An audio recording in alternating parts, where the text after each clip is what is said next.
Everybody, how you doing? Welcome to Deconstructing Christianity. I'm your host and guide, Coach Renz. I want to welcome everybody here. I see Wrath was real early. I want to welcome everybody here as they come on. We get started around the 5-minute mark. If you are finding this channel for the very first time, then know that we deconstruct Christianity and reconstruct ourselves into a fuller life here. And tonight we're going to have a conversation about Josephus ben Matthias, one of the primary people that many Christians like to say is the authenticator of Jesus. So we're going to take a deep dive into that and go over some of the things that I've said before, but never really demonstrated to my audience where that information can be found. So we're going to do a little bit of that today. Like I said, we're going to give about 5 minutes for people to get on, get my cigar lit, talking about Josephus, and we might talk about some other historical, some of these other people that they claim are historical. If you see I did produce 2 videos today, one on Josephus. We're going to cover the information that is covered on that video. Another video I did was about Thales and how Thales is not, and most other ancient historians are just not credible, right? They will be laughed out of academia. So these are the things we're talking about tonight. And at the lesson, we try to stay on lesson for about 45 minutes to an hour, and then the chat just be going all off to the left and the right and everything. So we're gonna see how that works out. I just figured out how I can have the chat on the main screen, so you should be able to see each other's conversations as well. Not because we're streaming on Facebook and YouTube. So now you'll be able to see everybody's conversation. I wish I could make that bigger, though. That'd be great.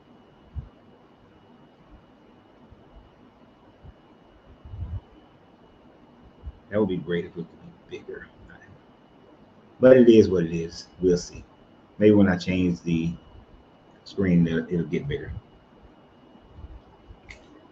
Wrath. I want to thank all my members, like Wrath, for my members on YouTube, members, subscription holders on Facebook, and everybody who supports the channel that way. And of course, those who purchase cigars from us. These are the La Angelinas.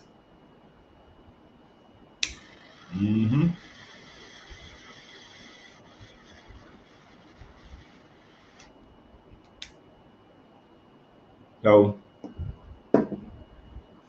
if you saw the video that I put out, what's up, James? If you saw the video I put out earlier about Josephus, then yes, we are getting deeper into that conversation.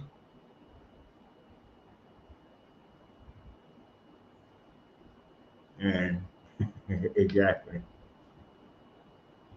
In the chats, if you're new here, finding this for the first time, yes, these jokers be drifting into their own worlds during this. But that's cool because that just demonstrates the community that is built, that people are having these conversations with one another. Right? So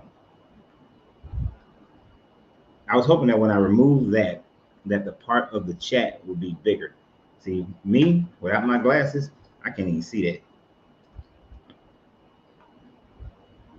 Yeah, I mean, it's smaller. Why can't that should be bigger? I know they're in the beta stage, but that needs, to me, should be bigger where everybody's chat. But that allows the Facebook people to see the YouTube and the YouTube to see the Facebook. So that works.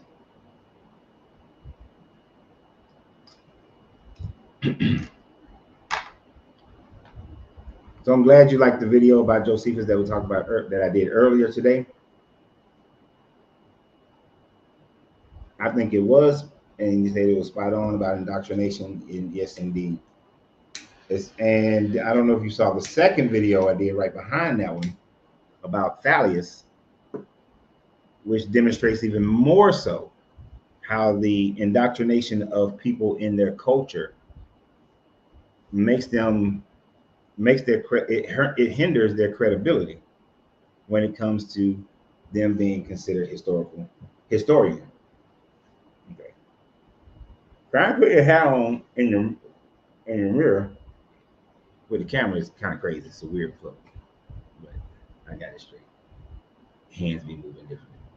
So before I get started, because we're about to get started, before I get started, I want to invite everyone to join us on June 1st at 12 noon. June 1st, 12 noon Central Standard Time. 12 noon Central Standard Time, June 1st. If you find yourself in a financial situation that you need to better your finances or come fix your credit, understand how to invest or where to invest, how to build, add additional income.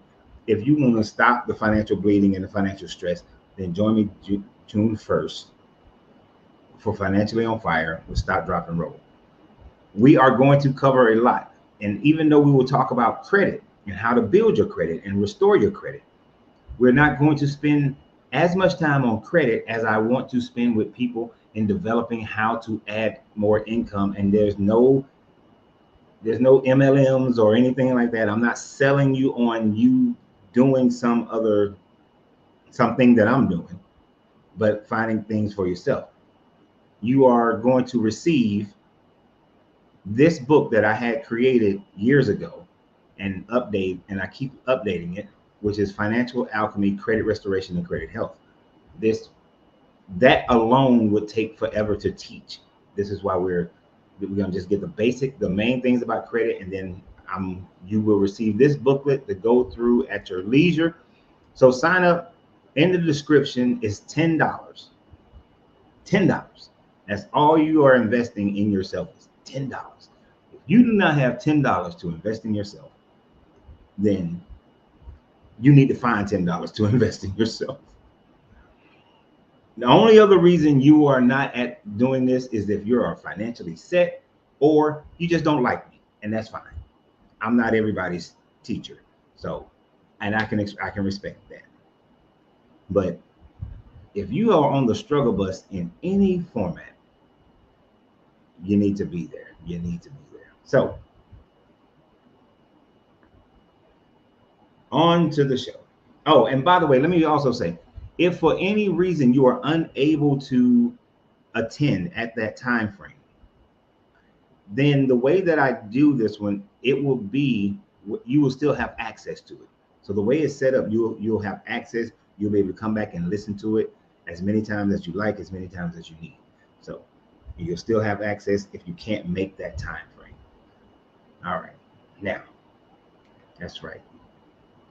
Josue said he's going to be attending it. On with the show. On with the show. How you doing, Sheila? Let me ask you guys a question before I get on with the show. How well can you see everybody's comments over there on the side? Is it super tiny? You know, what it looking like on y'all end?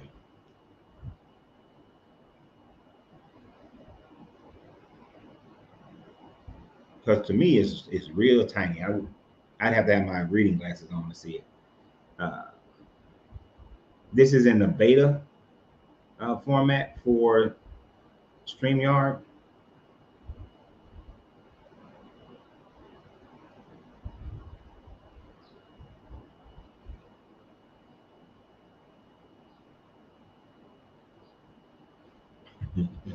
That's a good question. Why would the guy who could write the Ten Commandments immediately on stone take decades to inspire the Gospels about his own son?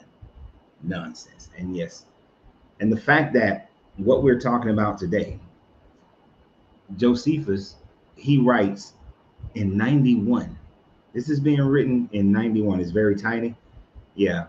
They're on their beta version, so I will send it in that it needs to be made bigger. That is too damn small. But at least at minimum, you guys can see everybody can see everybody's conversation. Let me try something. Let me see. No, that doesn't make a difference. Doesn't make a difference. Well, none of those. Let's see. Is there a no?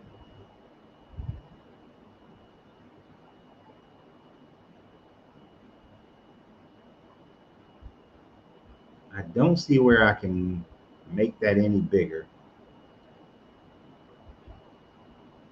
Well, it was worth a look. That's all right, Tim. You're all right. You're all right. Yeah, I wish I could make that bigger, but I don't have it. There's no capability that they give us. And like I said, they're testing this out to be able to have that scroll, but it does need to be bigger. Okay, so other than wrath, yes, I decided to share all the madness. Other than wrath, who all saw the video earlier today um, that I did about Josephus ben Mathia and his Antiquity of the Jews, him claiming, well, as the claim is by Christians, that Jesus is verified by Josephus. Sheila did good.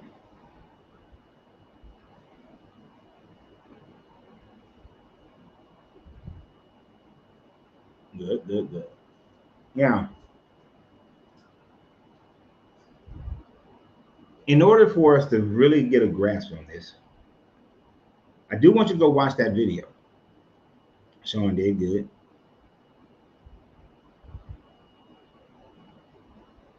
Did I hear the did I hear in the earlier video that Jesus is an insert in the writings of Josephus? So yes and no. Jesus was an insert in the Testimonium Flavianus. Now there is a Jesus character that is talked about more than once in Josephus's writings in the Antiquity of the Jews that is existing during the in and around the time frame, but a little bit longer than the Jesus that we've all grown up with. All right. A lot of you guys seen it. So for those who haven't seen it, if you were to go to the easiest way to do it, this is the easiest. You can go to Antiquity of the Jews. Look up, get any version of Josephus's Antiquity of the Jews, and when you get it, go directly to book 18. So he wrote 20 books.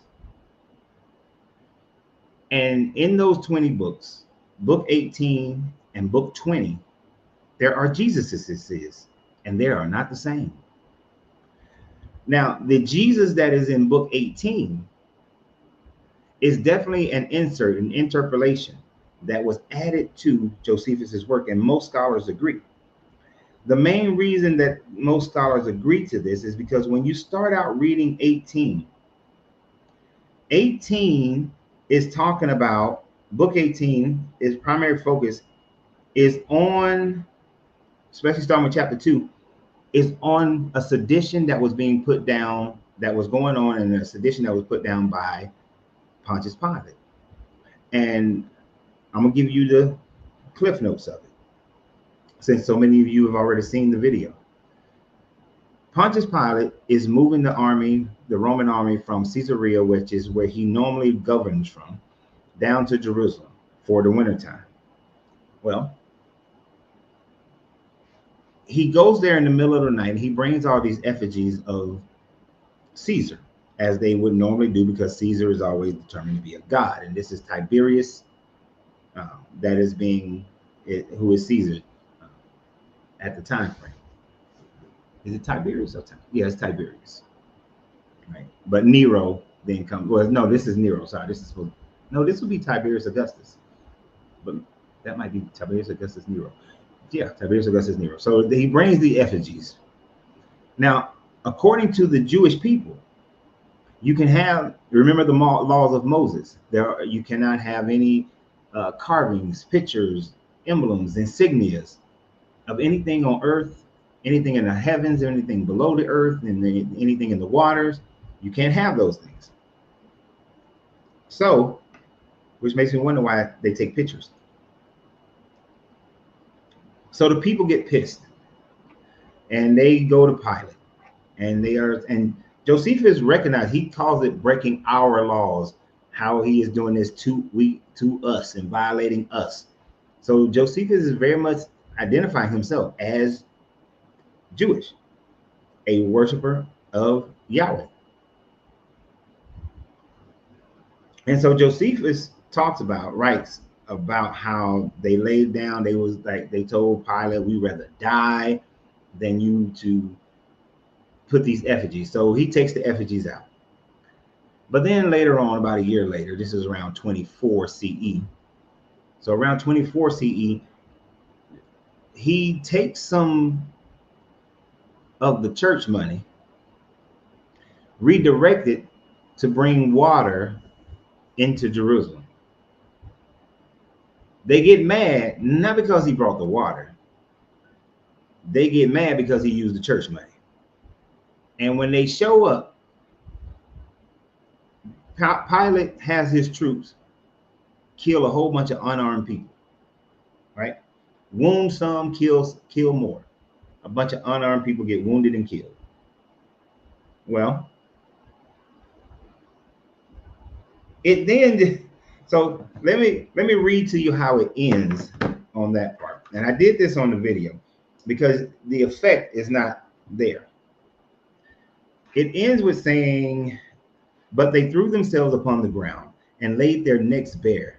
Wait a minute, no, that ain't the part. That ain't the end. Hold on, that ain't the end. That ain't the end. That was when they first was went to him about the effigies. Oh, how did I skip that?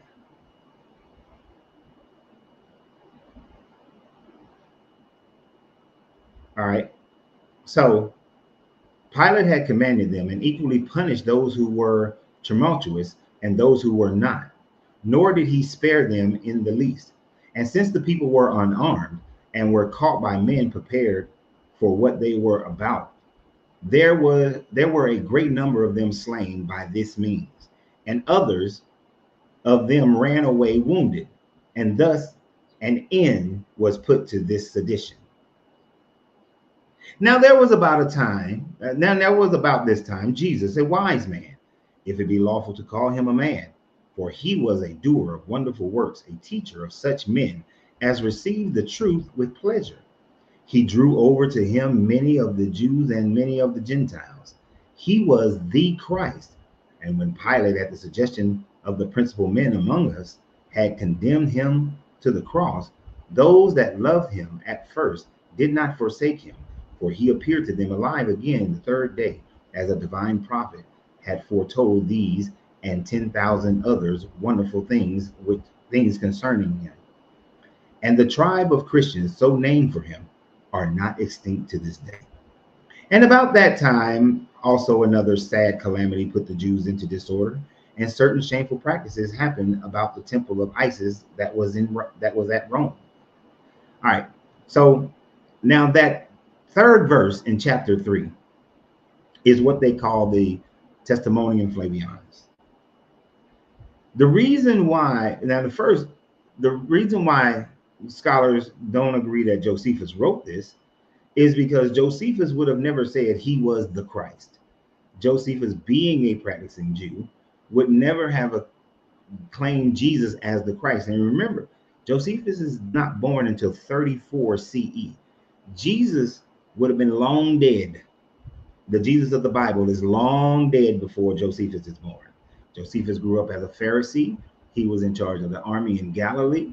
He then made himself a part of the Roman legions under Titus and Vespasian in order to help them overthrow Judea during their revolt and help them conquer Jerusalem in 70 AD, 70 CE. So this man then becomes a part of the Piso Flavian family as a scribe and help them defeat the Jewish seditions that was going on all over. So in no way would he have ever called Jesus the Christ, especially when throughout the entire writings of the Antiquity of the Jews, he expresses himself as a Hellenistic Jew the whole time. He marries another Hellenistic Jewish woman. He don't like her, so he goes and get him a different one and marries her. Well, first he marries a traditional Jewish woman. He don't like her, and then Vespasian get him a Hellenistic Jewish woman, and he like her. All right. But no historian, no church father historian, put it that way, Whether we're talking about Justin Martyr, Irenaeus, Eusebius of Caesarea, uh, Jerome, no prior to the 5th, 6th century church father, historian, mentions this interpolation, mentioned this verse of Josephus, as if it wasn't even there, as if it didn't exist until much later time. Now, you saw how that read. He's talking about how the sedition was put down uh, when he redirected some church money, right? And then it throws this Jesus thing in, and then it goes into this sedition that's happening at the temple of Isis in Rome. So you heard it the first time. I want you to hear it, but without this insertion. Plato had commanded them and equally punished those that were tumultuous and those that were not. Nor did he spare them in the least. And since the people were unarmed and were caught by men prepared for what they were about, there was a great number of them slain by the means, and others of them ran away wounded. And thus an end was put to this sedition. About the same time, also another sad calamity put the Jews in disorder, and certain shameful practices happened about the temple of Isis that was in Rome. I will now first take notice of the wicked attempt by the temple of Isis, and will give an account of the Jewish affairs. So the Jesus part just comes out of nowhere. He was talking about a sedition, and then bam, he talks about another sedition.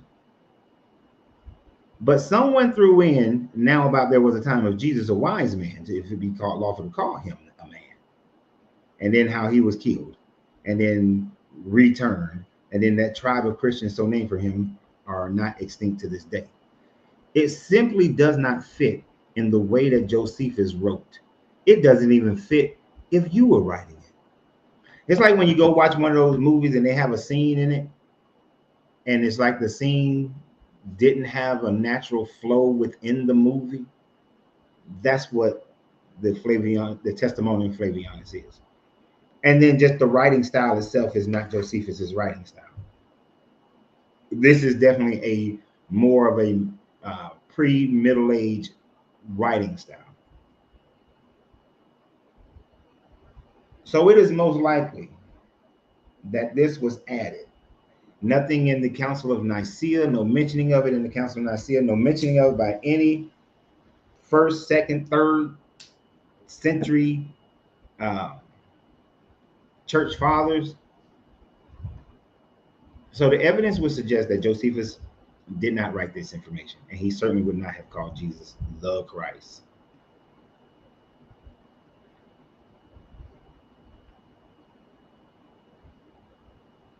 So when we look at Josephus, and I know y'all itching to just talk about everything.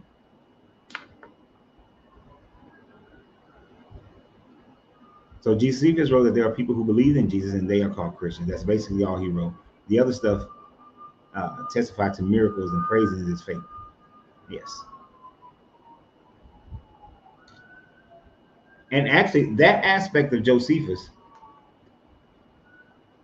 wasn't even a part of any is something that you find later on in volume 20 that we're going to go over here in a minute.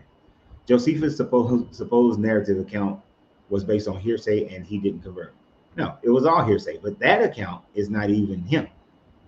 The reason why they think it's all right for them to add add him in there is because in 20 there is talk of a Jesus in volume 20. Now, volume 20 is covering, so volume 18 covers a time frame of about 3 years. This is during the time frame of Pilate. Volume 20 covers about 22 years of time, from about 66 CE, right, until around 88, 89 CE. So it covers about that much time. And I'm not going to read all of this because it talks about Aeneas and his sons, and it talks about different things going on with the high priest and them calling a Sanhedrin, but he wasn't supposed to call a Sanhedrin. But when you get down in the first in the first portion of it, the first chapter of book 9, book 20 was book 20, chapter 9.1, and you get down to where it talks about Festus. This is where he brings about that there were people who believed in Jesus. Festus was now dead, and Albinus was but upon the road. So he assembled the Sanhedrin of judges and brought before him the brother of Jesus, who was called Christ. Not he didn't notice he didn't say who was the Christ. He said who was called Christ, because these are believers of that, whose name was James, and some others or some of his companions. And when he had formed an accusation against them as a breakers of the law, he delivered them to be stoned. But as for those who seemed the most equitable of the citizens, and such were the most uneasy at the breach of law, they disliked what was done.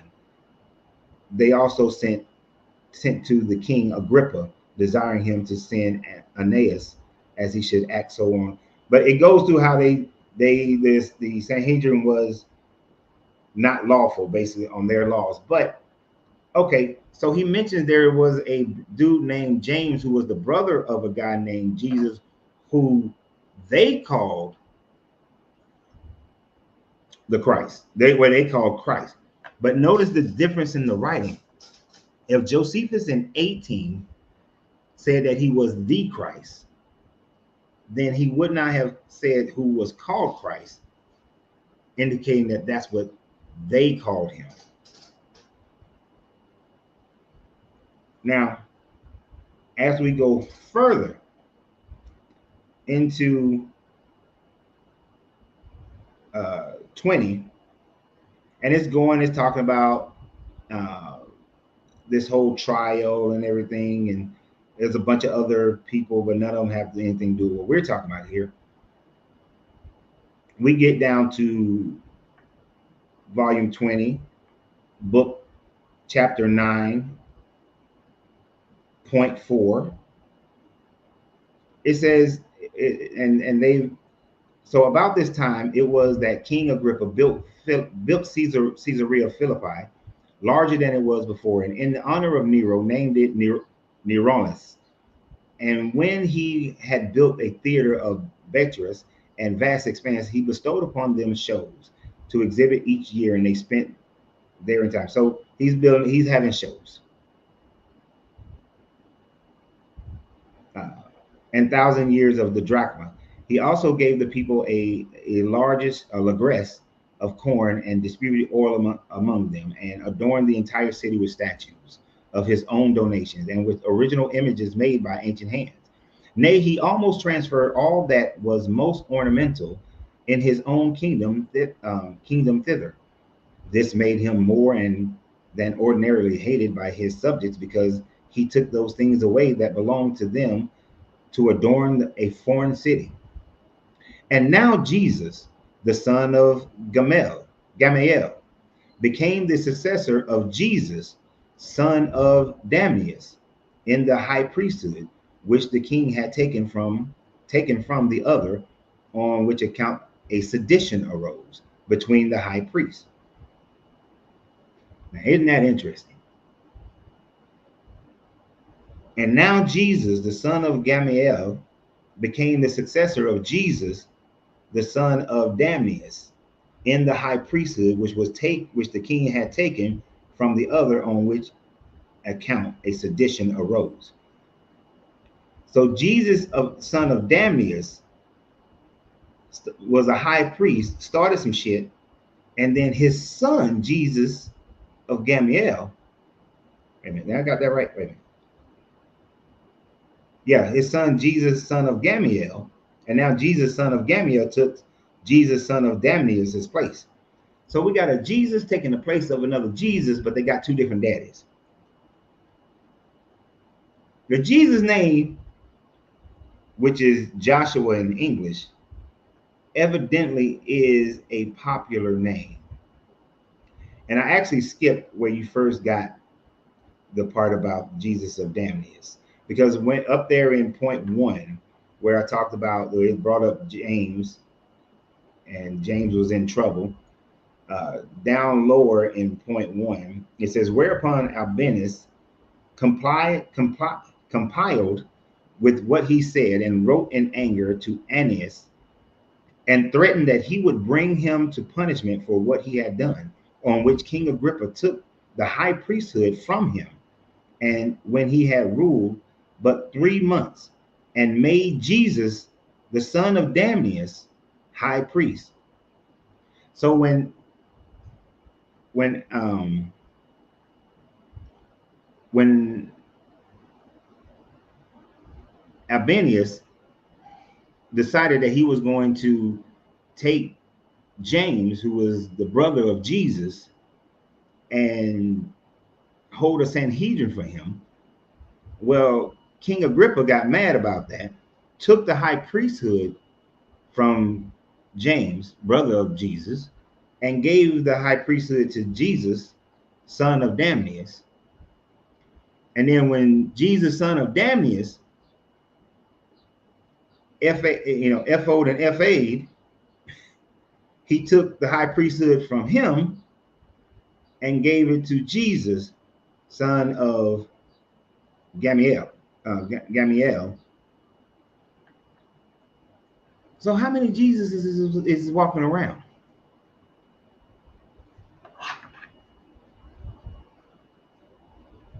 And we got Jesus being parts of seditions, being troublemakers, losing, going against the rulership.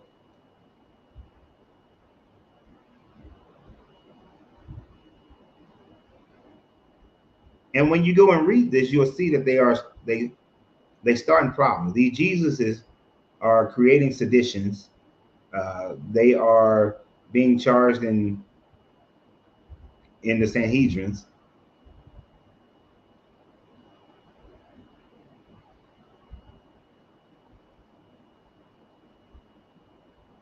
And I think there was one more. Wasn't there one more?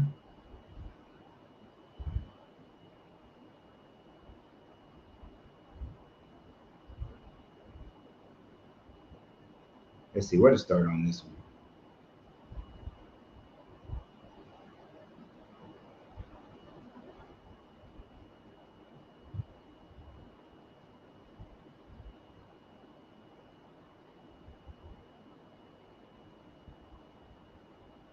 Okay, there's another part. But King Agrippa, who had the care of the temple committed to him by Claudius Caesar, considering that it is easy to demolish any building but hard to build it up again, and that it was particularly hard to do it to these cloisters, which would require a considerable time.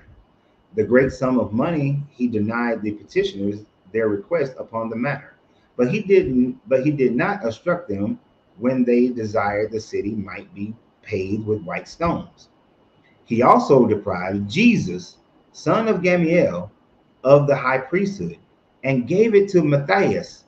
Matthias, that's Matthew, the son of Theophilus, under whom the Jews' wars with the Romans took its beginning. So damn, is that how Matthew got in the story? When Jesus, son of Gamaliel, lost his high priesthood? Now you know it's both Jesuses done lost their high priesthood.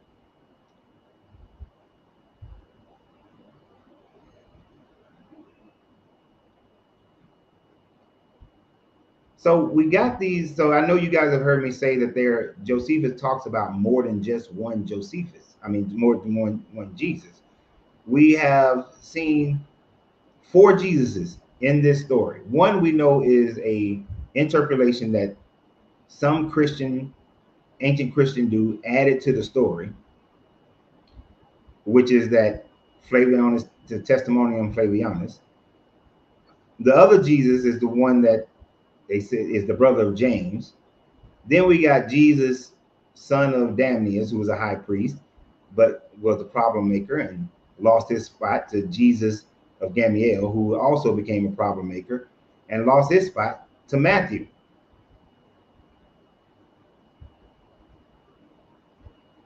So if this Jesus was so damn special, well, not that Jesus was special. What it shows me is the commonality in the name Jesus. Jesus was about as common as John Smith in those days. And it's understandable why. They were, these were Jewish people. Their main namings are going to be your Aarons and your Joseph, and in this case, your Joshua, your Yeshua, because that's what it translated in English is Joshua. Joshua was the one who, if you think about the Joshua stories, you got two, you got the main Joshua story who, after they leave Egypt from Moses, Joshua is the one who gives out the inheritance. He is in the line of what would be a son of God. As if Moses is representing God, Joshua is the representing the son of God, in that he goes out and creates the land, the kingdom of Israel. So Joshua is a name of reverence. So everybody named their child Joshua, right? Isn't that what people do?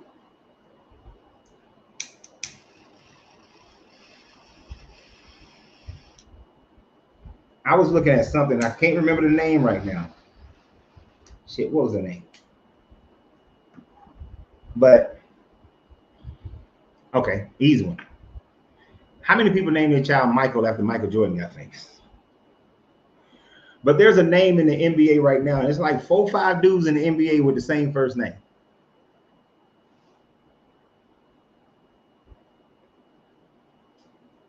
When you get that one famous person, people have a tendency to name their children after whoever that famous person was.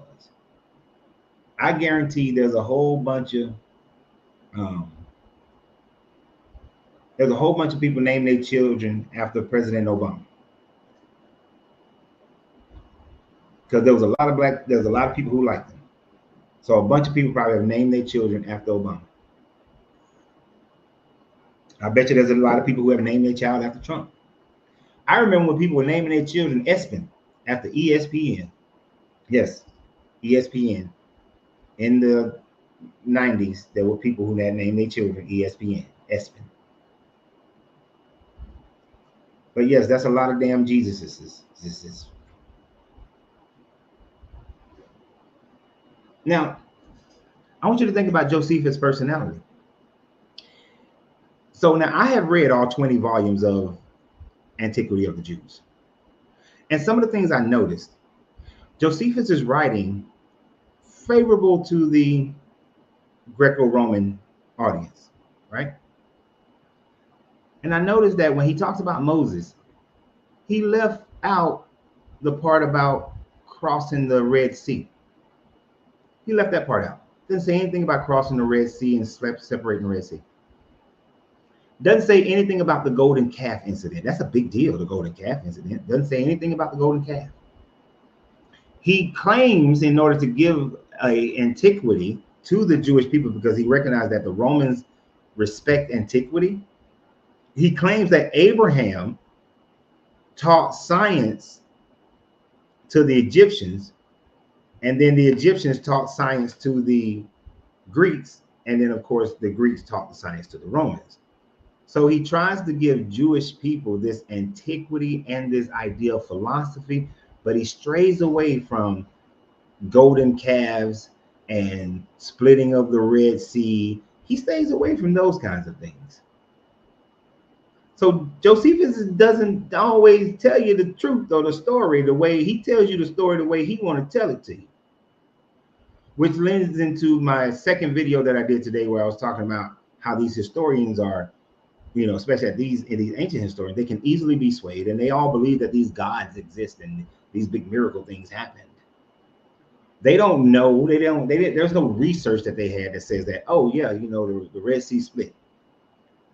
It's just I'm writing it because other people said it, and we believe shit like that happened because the sun comes up every day because a God made it come up. The moon comes up and it is his own light, and it comes up, and there's a God or a goddess that made that come up. So why do we trust these people as historians?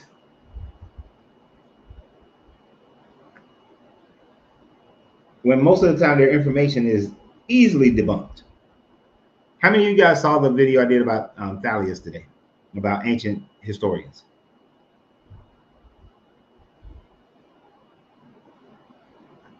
SPN is your initials, but you're older than him. And yes, Muhammad, the shit, 50-11 Muslims named Muhammad.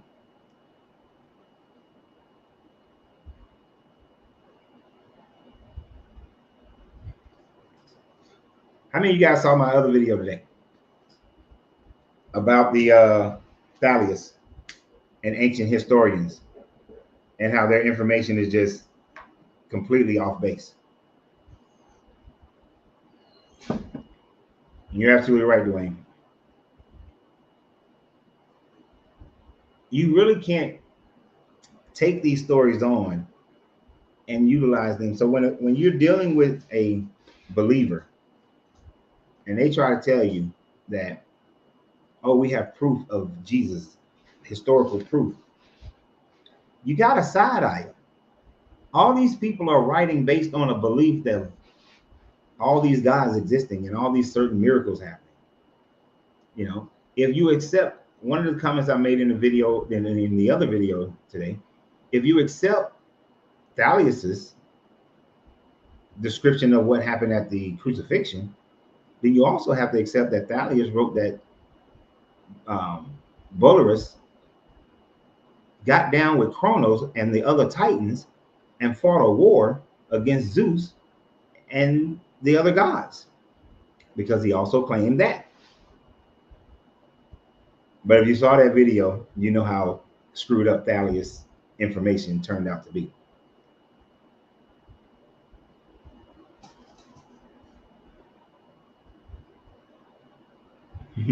You can consider it a great light, but it ain't a great light.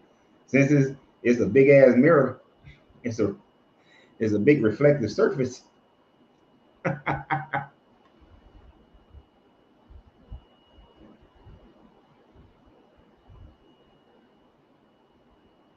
But yes, so I think that we've established that Josephus, one, you can't trust Josephus because when telling of the Jewish antiquities, he leaves out some of the most important storylines that are in his book and that he believes in, because he has political reasons why not to. He thought that there are some scholars that think that he left the golden calf out because it may have created anti-Semitism within Rome, seeing as how the Jews were in constant revolt most of the time anyway against Rome.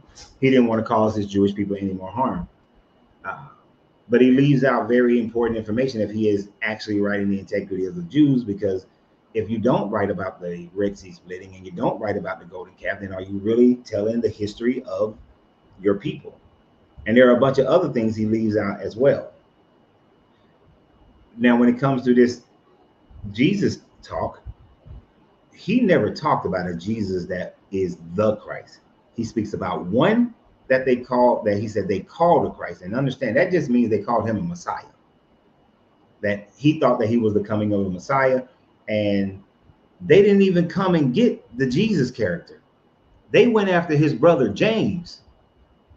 Did you catch that part? That in volume 29, in volume 20, chapter 9, they don't go after the Jesus character that they call the Christ. They go after James. Now, somebody might say, oh, well, they were going after James because they killed Jesus earlier in volume 18. But we know volume 18 was added.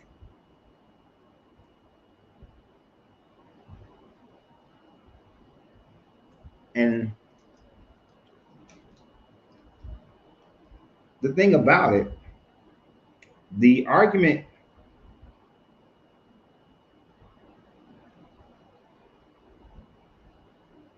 can be made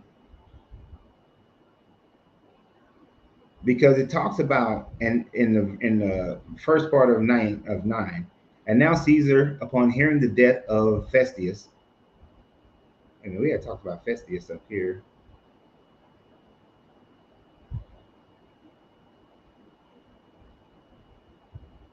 Oh, because Festus, remember, he had died in he was a part of sedition.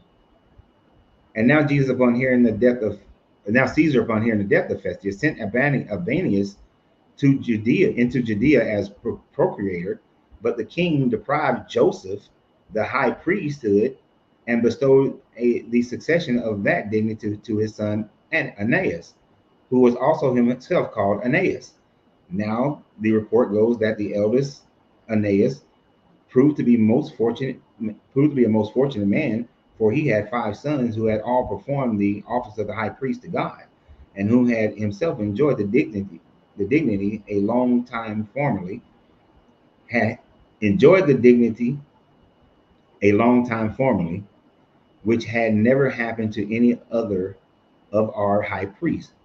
But as the younger Aeneas, who, my eye contact moved on me,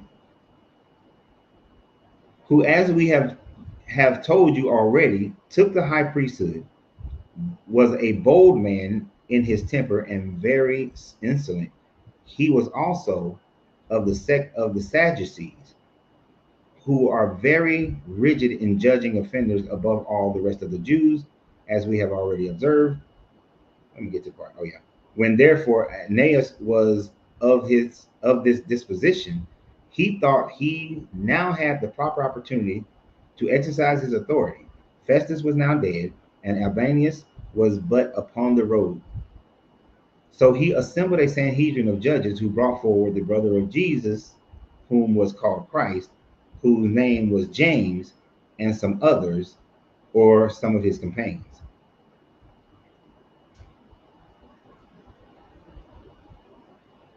So you can make an argument, the fact that Albanius was just concerned with James and not anybody else. It did say maybe some of his companions, but that's, it just said and some others. The, or some of his companions is what people think might have been said.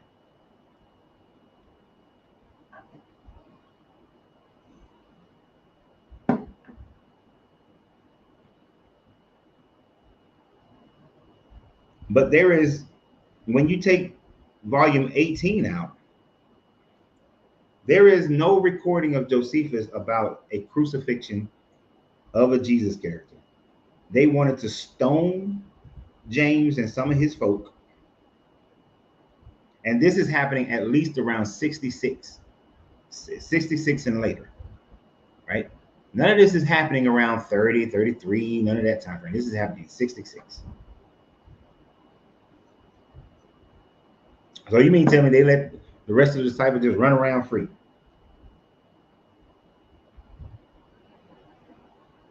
And it doesn't say, and there was Messiah types all the time. So this one was called that. But then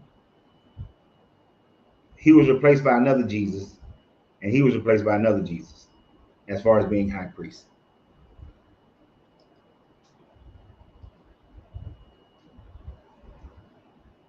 Josephus is not a good source.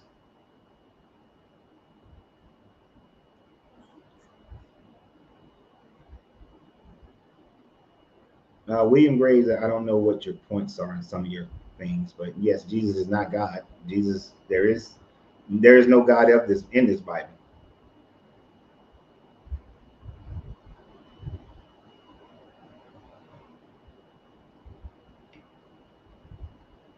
So what do you guys think about the other Jesuses that Josephus wrote about? I know I've told you that, guys, that before, but I never read it to you. I never explained it or broke it out. You got 2 Jesuses that were high priests, and they were sons of Damnius and sons of Gamaliel. I could have swore there was another Jesus story in here too. I could have swore I read about there's another Jesus. My old memory is telling me there's another Jesus. And we see Matthew was a high priest.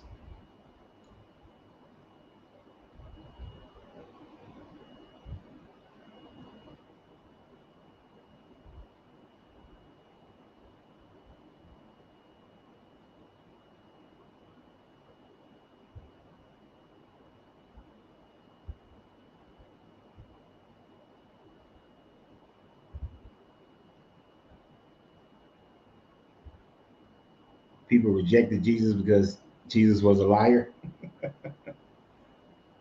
Of course, every person who claimed to be a Messiah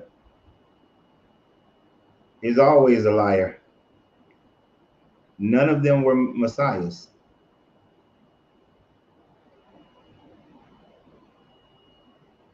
None were messiahs because you cannot be a messiah to a fraudulent book in the first place. How can you be a messiah to a book that is invalid of a God character? The only messiah a person has is themselves. That's it. You are your own messiah. The moon is a satellite, they say. It's a satellite. It's a satellite of Earth.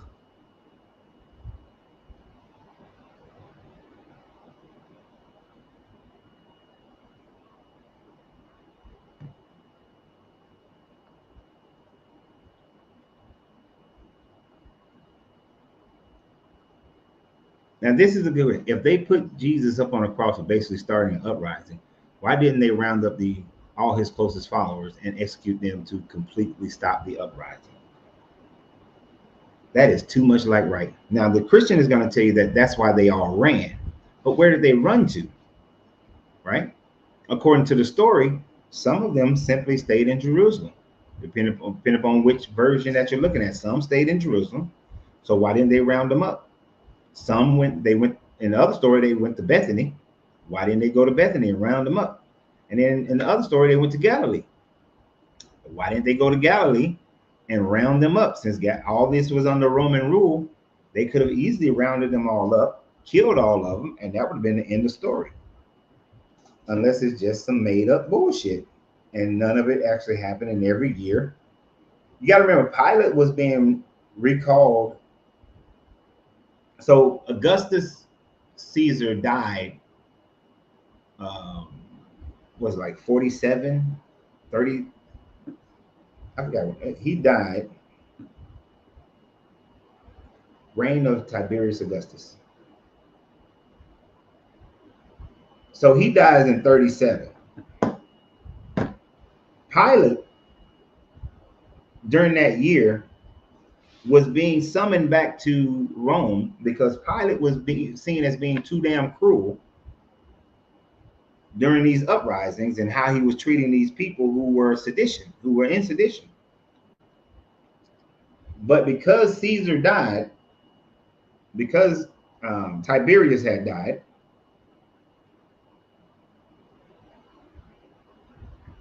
he was kind of let off and he returned back to do his thing.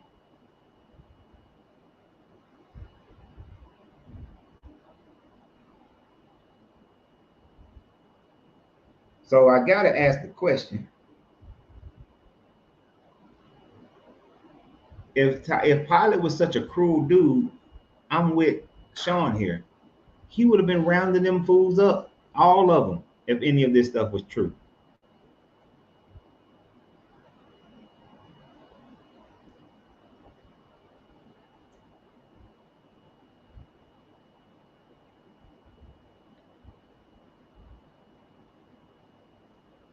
Wait a minute, did I miss a Jesus? Did you? Are you? That's how you do it. Did I miss a Jesus? I missed a Jesus. Let me get back to it.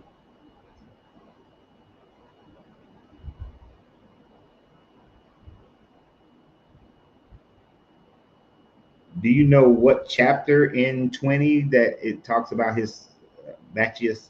Because I know there's a Jesus I'm missing because there's a thing about that Jesus, but I want to be able to find it.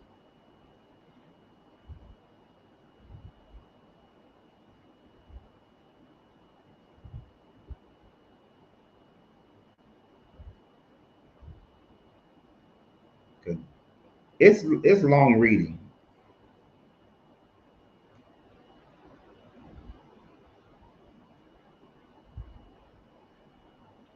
Chapter 9, section 4. I thought, wait a minute.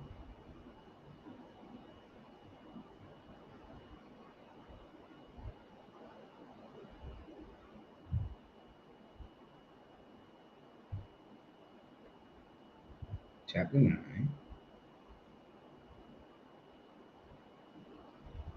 3. Mm-hmm.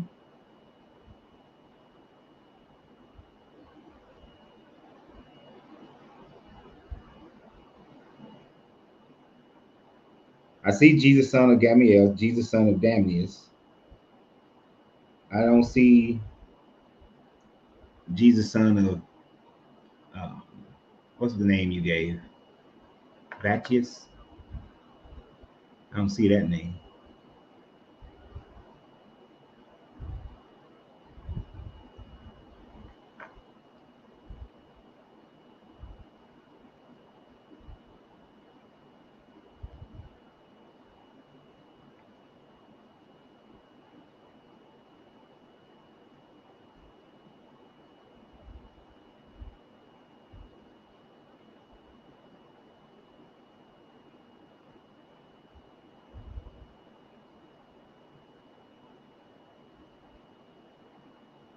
I don't see that in section 4.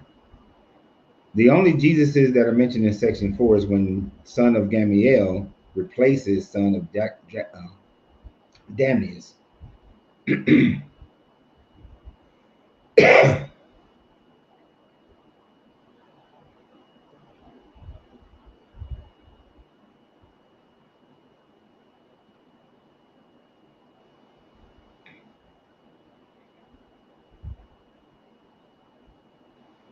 In section 1 is where it talks about when Jesus, son of Damnius, becomes high priest.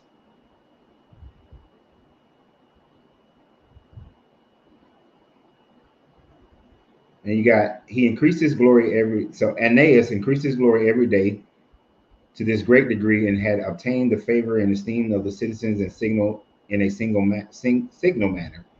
For he was a great hoarder up of money. He therefore cultivated friendships of Albanius and the high priest, and this would have been Jesus of Damnius, son of Damnius, by making them presents. He had also had servants who were very wicked, who joined themselves to the boldest of sort of people. So this is why Damnius gets sat down. Oh, I'm gonna have to change my context. I see that.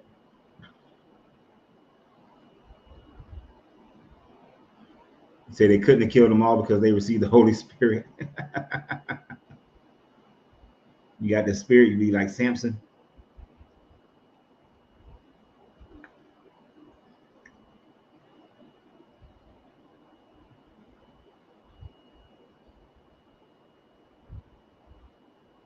Okay, I'm gonna have to find the other Jesus that I was looking for later because this is holding up the show here.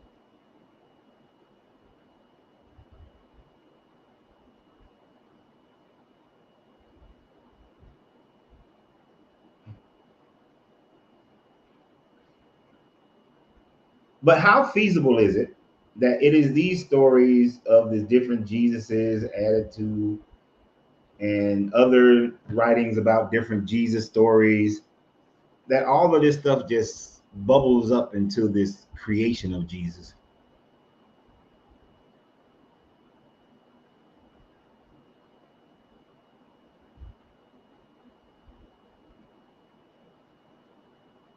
Say, if the disciples were sleeping when Jesus prayed in the Garden of Gethsemane, how do they know what he said in his prayer? I always wondered about that, even while I was still a Christian. Because he told them, man.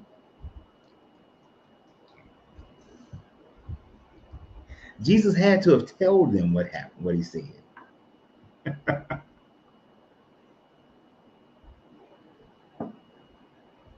Hell, for whoever wrote Job, how they know what was said up in heaven? They was up in heaven and they heard everything. That is why they say that this book is divinely inspired because there's no way a person could be present for everything that is said in this book.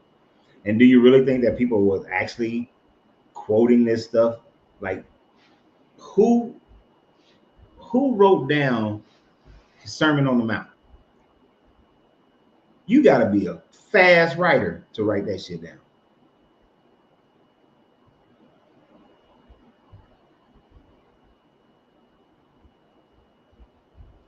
Like all these, the longer speeches made by these characters, who was there to write all this down?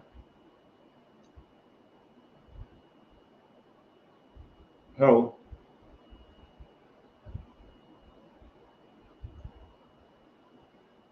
do you guys find Josephus to be authoritative on those types, especially on those type of specific things? And do you, did this, does the testimony of Flavianus even fit into the story, into the writing?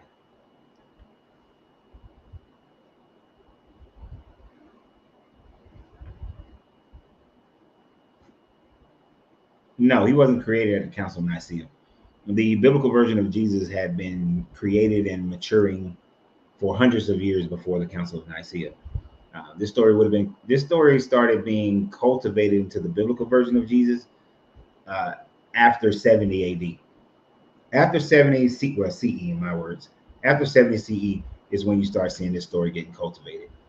By the time you get to the Council of Nicaea, Jesus of the Bible, Jesus is a miracle worker to some, a sorcerer to others, the Son of God to some, a creation from God from others, a great prophet to some, a great teacher to others.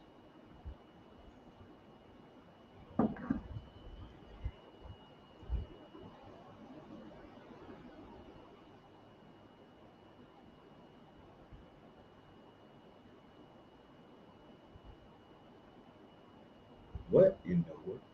See now everybody, see now everybody on YouTube can also see this stuff. I don't know if you see it in the small print. I know it's small. I need that to be bigger. StreamYard, I need that to be bigger. Everybody going to hell unless you white.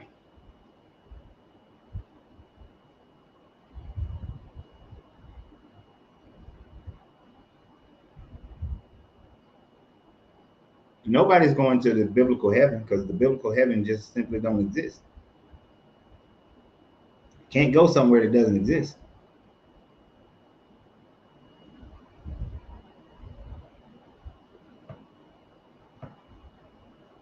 Hello, Debbie. Debbie, you late.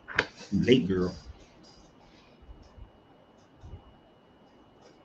So, since we're in the middle of this, let me give a shameless plug. I hope you all have signed up for Financially on Fire, Stop, Drop, and Roll. It will be happening at 12 noon Central Standard Time frame on June 1st. It's only $10. And when you sign up, well, after the seminar is over, you'll get a copy of my book, Financial Alchemy, Credit Restoration and Health Guide, that you'll be able to go through the information very slowly and restore and make your credit better.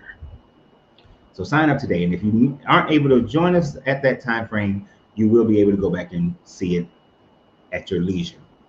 All right, back to the show. Commercial. That was a commercial break.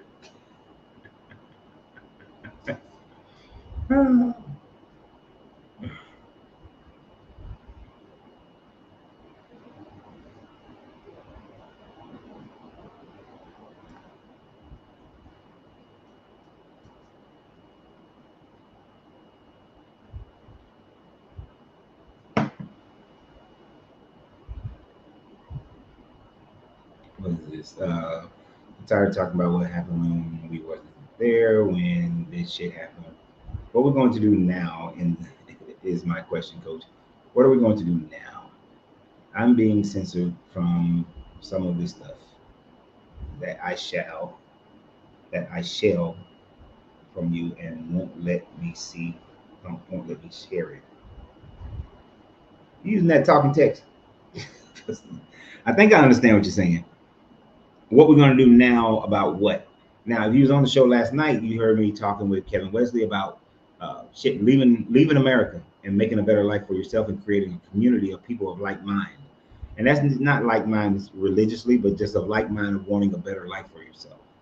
Uh, I did a video earlier today where I talked about, you know, need to need to leave America. America got you indoctrinated.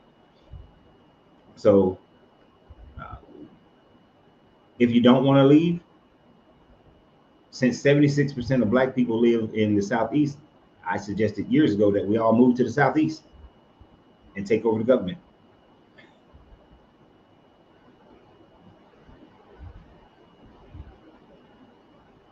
Yes, the Council of Nicaea was just about the only thing that came out of there was the Nicene Creed, and which solidified the Trinity as something that every Christian was going to believe is the Trinity, and they solidified who's going to, so that everybody was worshiping Easter at the same time and Christmas at the same time.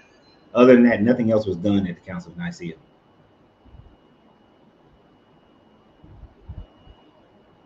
Okay, yeah, Deuteronomy. I saw that. I saw yeah, Aeneas is in there.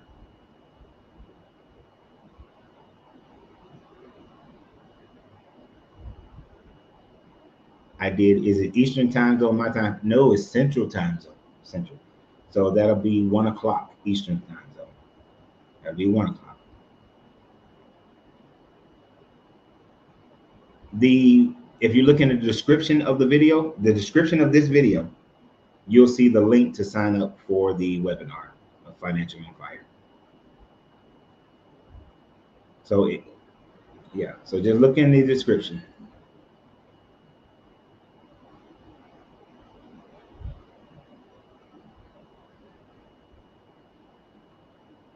Damn, Trauma, you can hear that? You can hear her dropping shit. This house echoes too damn much.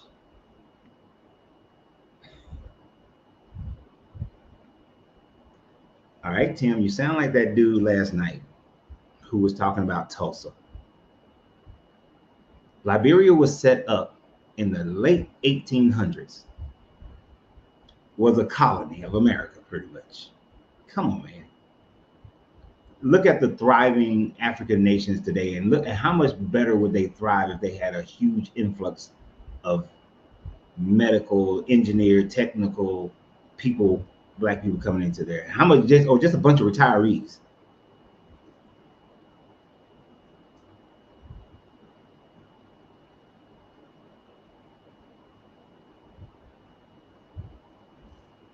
We know why places like Liberia didn't work out. Shit, I went there to evacuate the non-combatants during Liberia. Yeah, we know. But when you're still being ruled by under a colony, shit, you ain't got much.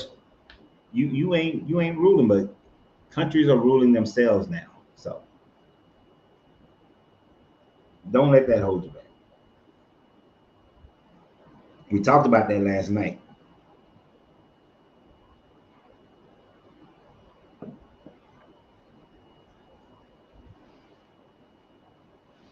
And did you know that I think it's either Zambia or I think it's Zambia or Zimbabwe.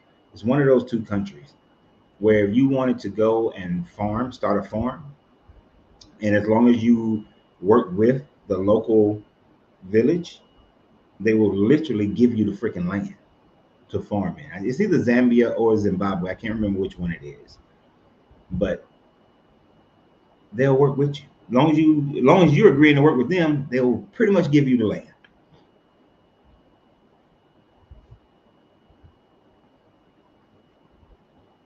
You know, the video I did today about American indoctrination, it doesn't matter about, oh, we was already here. My ancestors built this place. Uh, what's going on today? What's going on today? Where can you best live your life?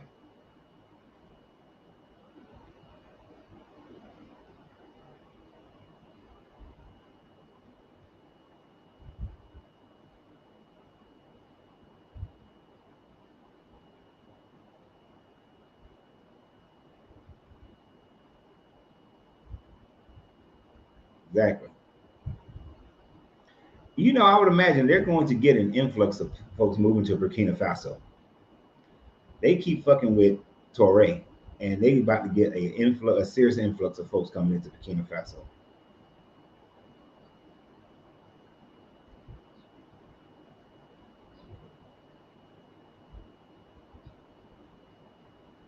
Thailand is nice. Shit, all you need to be making is a couple. You make a couple $1,000 a month. You can live real nice.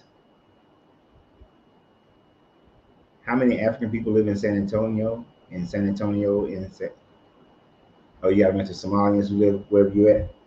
I don't know. San Antonio is only like 10% black, if that. I think it's more. It's somewhere between 6 and 9% actually. There's only 90,000 black people here in San Antonio. This place is 63% Spanish. But I don't care. My eventuality will not be in America at all.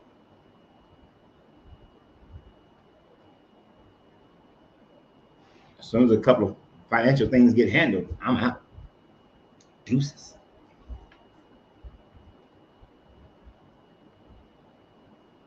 The video, though, it made a comment. The premise of that video, they talked about if every black person went to leave America, what would happen to America and what would happen to Africa if we all went to Africa.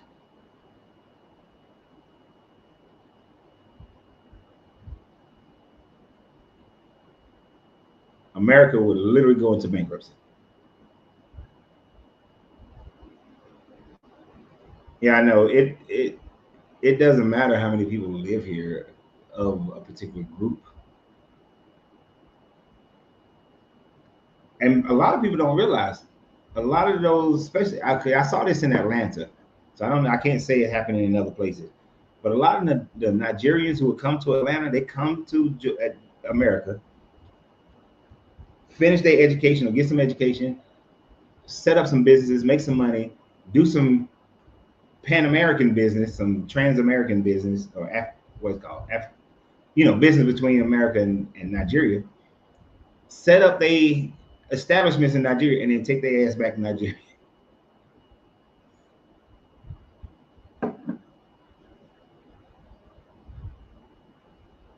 Yes, Kevin moving to Colombia, it is very interesting. Once he get there, get his feet on the ground, uh, find out real numbers of what things are going to cost, how to, the process of getting set up and buying land and buying houses and what area he's going to eventually. I mean, you can say Medellin, but it's kind of like saying San Antonio, but then there's like different areas around San Antonio that you may actually be in, and it's not technical. You might be out in Bandera, but you're only 45 minutes outside of San Antonio. Because if he's talking about buying land, of course, it's not going to a lot of land. It won't be downtown, but on the outskirts. So you got to get there and figure all that stuff out. And whoever goes first, they're gonna have the best opportunities.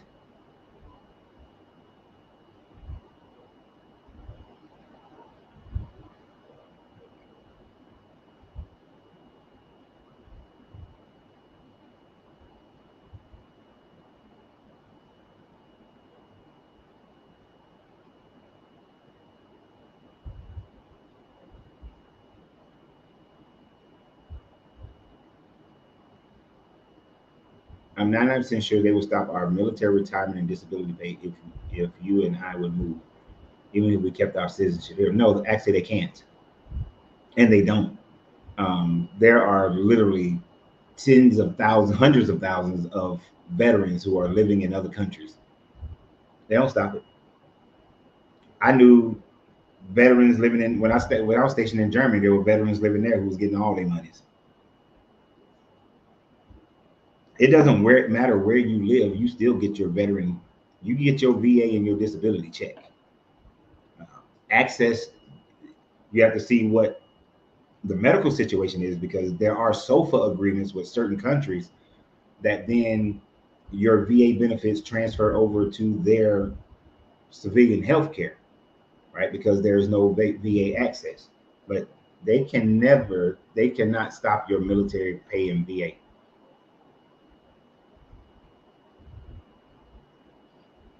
That is not how you spell Medellin.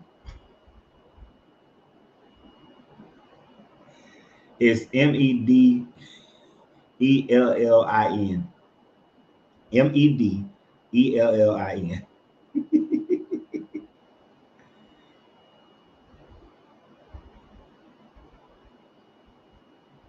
And do you think all black people should go leave the United States and go to the country you say we should go to? Oh, if I had the power to do so, we sure would. Black people from all over the world would go, and we would spread out amongst the sub-Saharan countries. We sure would.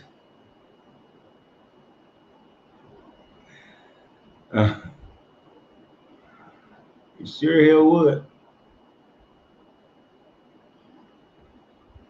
Mm. Here's the thing: you got to think. If you think combat-wise, if say you know how like 200,000 people had moved to Ghana in the year of return, if 200,000 black people decided to pick up and move to Burkina Faso, uh, it's gonna throw them off a little bit, and do it loudly, all over social media. Get news, get hit the primary news sources and everything. They can't. You gotta. You can create a situation where the government will have to take a step back. And I know you're gonna say, "Oh, but that's black people going down. They already don't care about black people." But the rest of the world does, though. That's the difference. America may not care too much, but the rest of the world does care.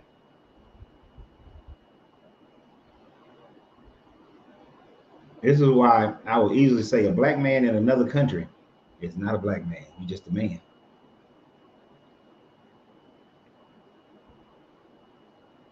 So it's a different scenario.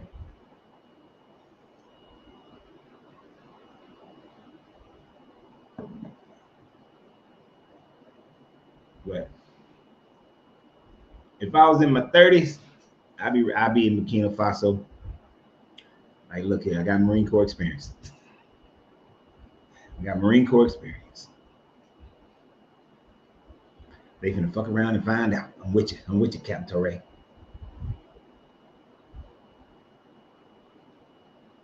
That's probably why my channel be getting shadow banned because of shit like that I say. And because of the Christian stuff. It's because I say stuff like that. I have noticed that they they try to dip me when I talk about Burkina Faso. Hmm.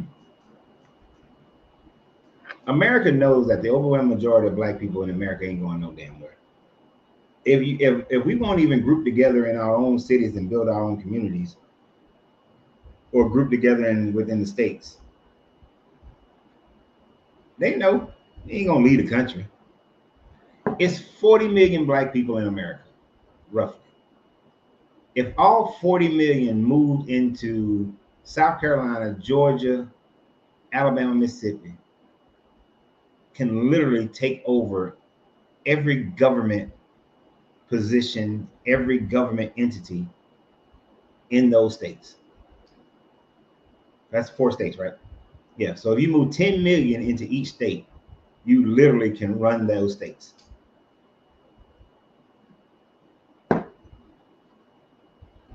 And that means running the police department, the fire department, all the way down to the to the damn sanitation department. Everything, everybody, everywhere. City councils, governors, federal, the whole thing.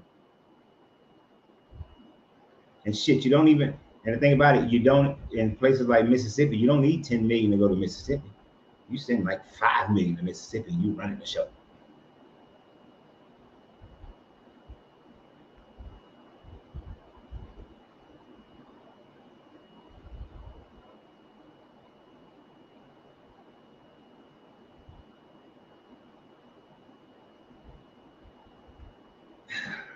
Isaac, you know what I meant then. Yes, you are black, but you're not treated like a black American black. You're not treated how black people are treated in America. Like you're treated better. You know what I mean? Yes, you are. You can be a novelty. Some people fetishize you, uh, but you are more respected in other countries than you are in America.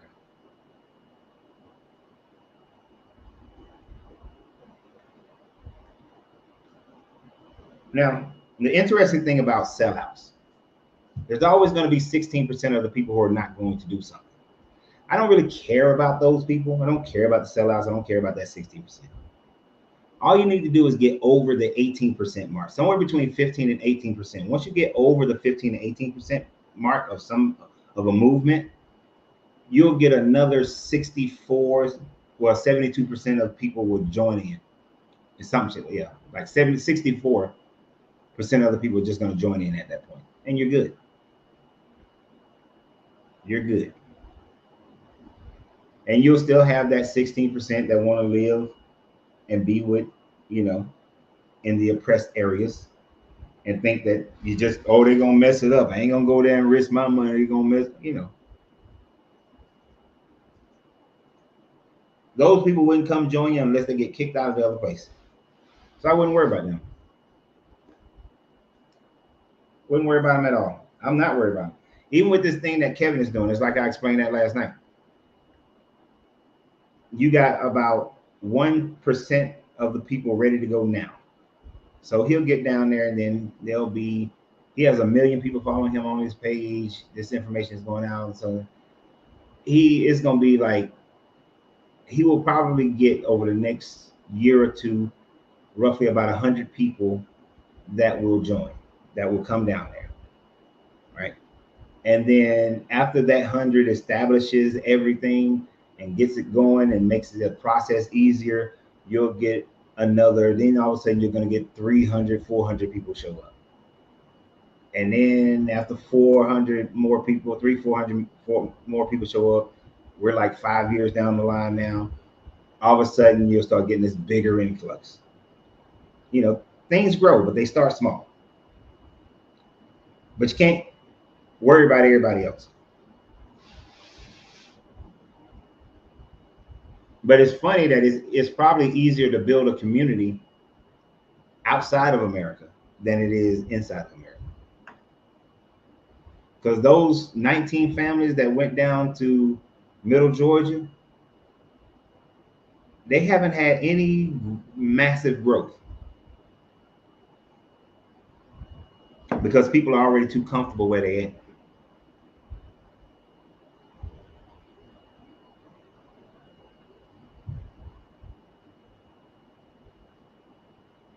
I don't know when you went and where you was at, but my black part was respected at all times because most of the time they didn't know I was a American. Even when I spoke, especially once I learned German, they didn't know. And when I was in France, they didn't know I was American until I started messing up the language too much. Then they were like, okay, wait a minute. But I didn't have those problems.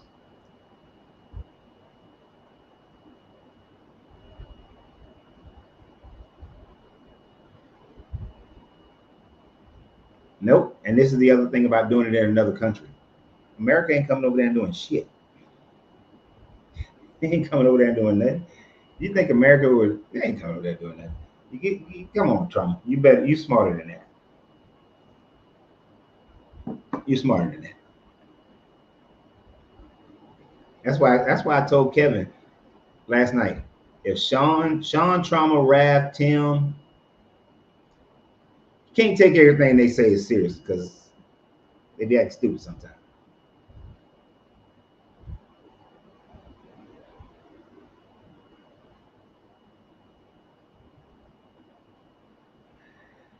Raph, you must have heard the conversation that me and my wife was having afterwards because we was talking about like we go down there and Kevin's like, okay, I got this 10 acres. We're gonna be like, well, we're gonna get this 10 acres over here because we want 2 acres by ourselves and ain't nobody else building on these 2 acres.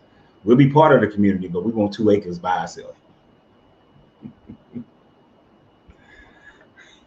Want nobody else around. Want to have some. I want to hear your kids, and I want to hear no dogs.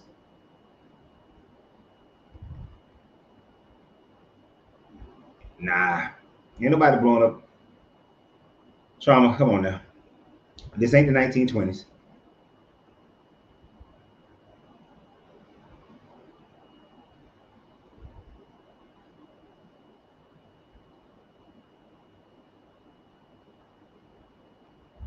What about the rules and laws? Is it like the documentary called The Anarchist? Never saw that documentary, so I can't speak on it. Rules and laws of what? Like in Colombia, where Kevin is talking about? I'm not as astute on the rules and laws as Kevin is on those. You should have asked that question last night. I know you was on last night, right?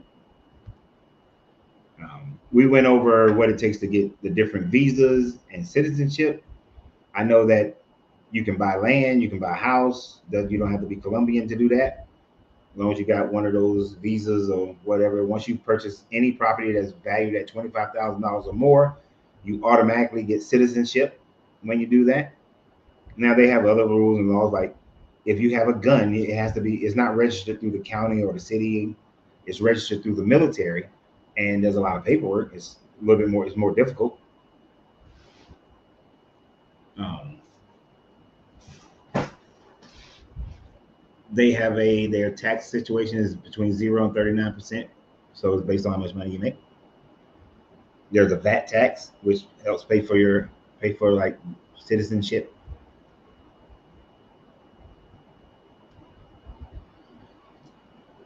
Most things in most countries aren't that different. You know, you lived in Europe before, you know how it is. The overwhelming majority of the laws are the same or similar. And you just have to learn the ones that are different and just abide by them.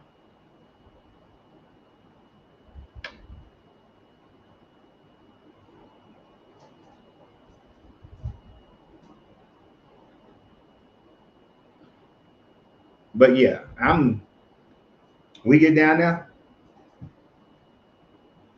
you're gonna have to call before you come rolling up to my house. Because you might not get through the gate.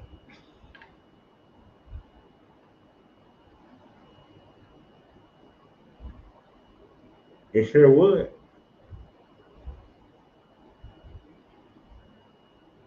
Relocating will open up a lot of opportunities for people. And you know, I will start doing some videos about how people can add income. You know, especially after we do this seminar on June 1st. Shameless plug. You to move out overseas, unless you are in an industry and there's a job that you get hired for, but you really want. There is an advantage to being an American in the sense that if you can make American dollars, your money goes further in other places. So being a digital nomad or remote worker is the best situation. Or having a company that's ran that you don't have to be here to run it, but of course you got cameras and you got systems in place. Uh, like if I had my popcorn shop or cigar lounge open at right now, and we wanted to move out of the country, everything is systemized to work without me. So, and I do that. I normally do that, set that up before when there's no employees, when it was just me, because I know eventually I get to that state, and that's the whole goal of it, though, for me. You know,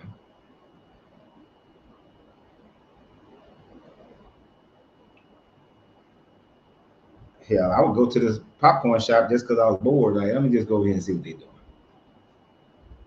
Let me just check on them. You know, just keep them on their toes. Or I just look on the camera and then I call them up. Hey, why you ain't making this? That bucket over there look kind of low.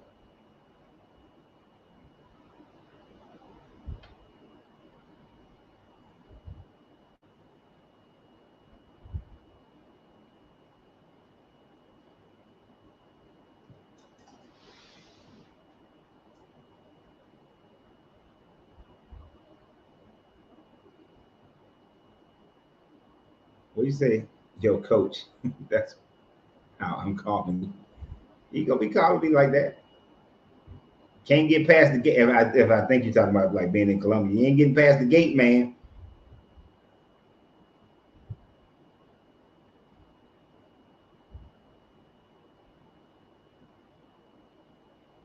Yeah, but that's the benefit of being an American. You can make your money here, or you can make your money. You can make your money by utilizing systems that are in place where you can still get paid American dollars, but you're selling a product. Or Trump is kind of messing up one of the deals where there are. Huh? Huh? What? I can't understand you. Huh? Woman.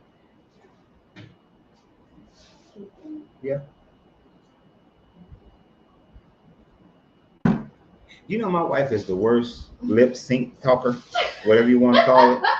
She be trying to tell me shit. It's best that she just write it down or text it. Cause I don't know what she's trying to tell me. I know if you see it. But anyway. Yeah, you can keep talking.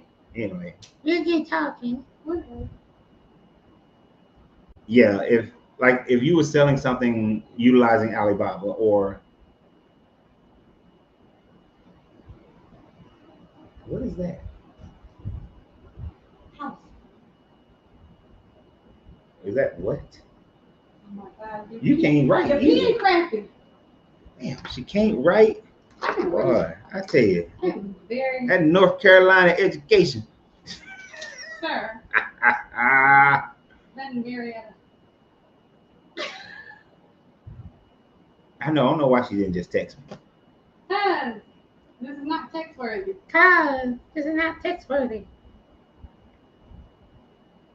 Oh. See, now that's not text worthy. That was coming up here telling you.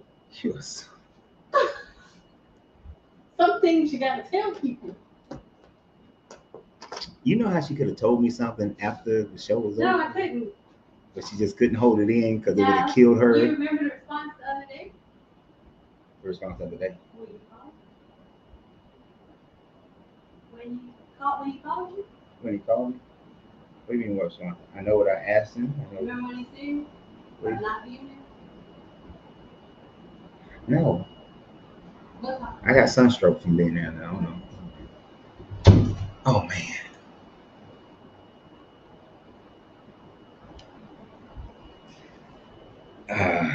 Boy, when they want to tell you something, they just got to tell you right then. Don't matter what's going on. But anyway, what I was saying was, and I'm going to go over this kind of stuff in more detail in Financially on Fire. Wait a minute. Shameless plug. I'll be going over this in more detail in Financially on Fire. One of the things that I used to do when I was in Germany is I got there and I recognized that Levi jeans sold for $103 in Germany. Certain ones. But those certain ones were only like $38 in America.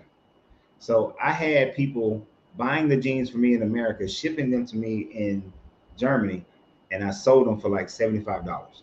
That's one of the ways I got out of debt when I was leveraged at 112%.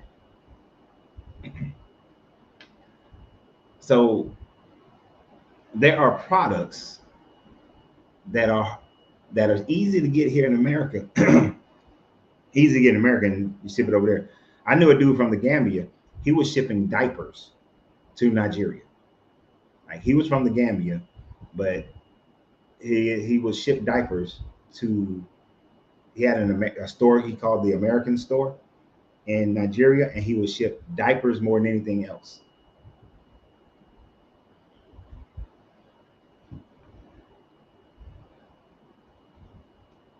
Oh, she gonna keep rolling the cigars because she like rolling them, my guy.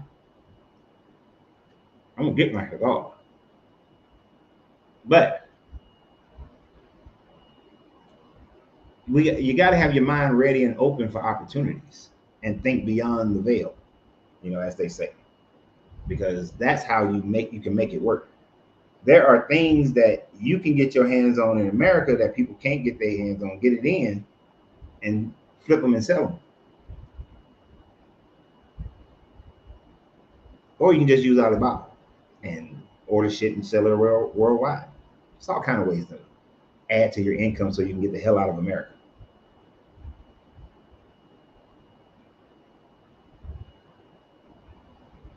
What?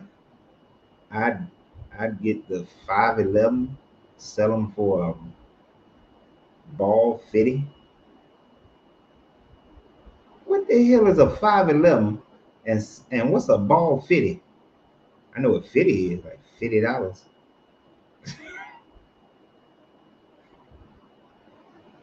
But I don't know what a 511 is. Oh, 511 jeans. Okay. And sell them for 150. Okay. I knew I wasn't crazy. No, dude, and that was back in like '94 that I was doing that. Hmm. So there's always a way. What else you guys want to talk about? You got about 35. You got about 30 minutes. Yep, them 501s. I forgot which jeans it was that I was selling. I knew it was some Levi brand, and it was expensive as hell in Germany. Just like I knew dudes who was getting Cubans. You could buy Cubans in Germany, and they were shipping them back to America.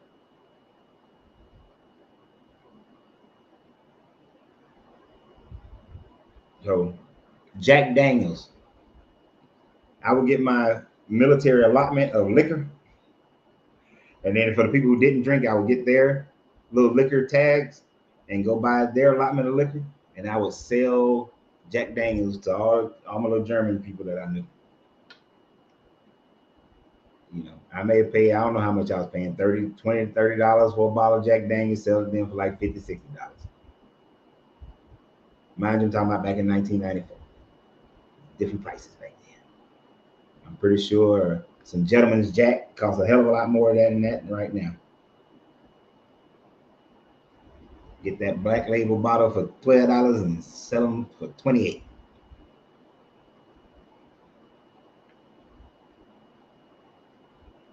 The floor is open. Let me see just some of the older stuff that people might have said something way at the early stages.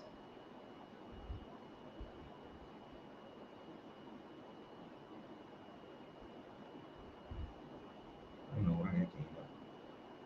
Yeah, sometimes when y'all put the little, when y'all do the little images, some of them don't come up. Just to let you know.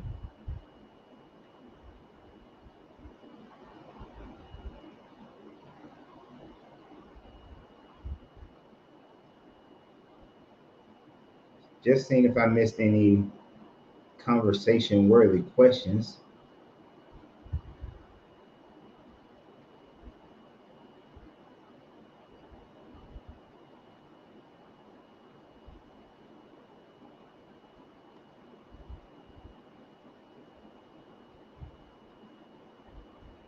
Hennessy Pure White sells really well. ah, I don't know. Isaac, we still ain't caught up. What you doing tomorrow? Shit. I'm tired of you. I owe you a debt. So I'm tired of your ass. I'm tired of not having repaid my debt. What you doing tomorrow? And so that y'all know what I'm talking about. Isaac went and looked at some houses for me before I moved here to check them out to see if it was something worth moving into. I'm glad he did because I would have rented this house. I didn't. Isaac, you came in through the front of that neighborhood like I would have, but if you'd have drove through the back of that neighborhood, you'd have been like, God damn, hell no. And then the decks that they supposedly had in that house, they had ripped up two of the decks. So I was like, nah. So Isaac saved me from moving into a house that I'd been pissed off if I would have moved into that house. So what you doing tomorrow, Isaac? Or Friday? Nah, what you doing tomorrow? Get your cigar to drink.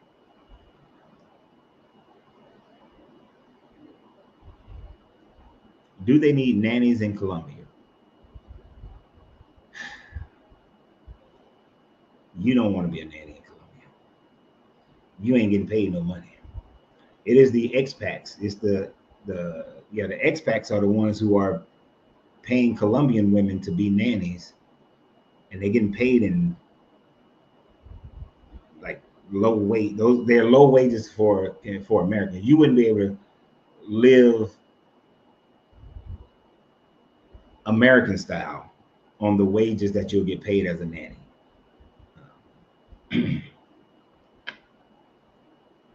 So I wouldn't think that would be a good option, you know, because whereas you could pay a nanny like what $200 a $300 a month, if that.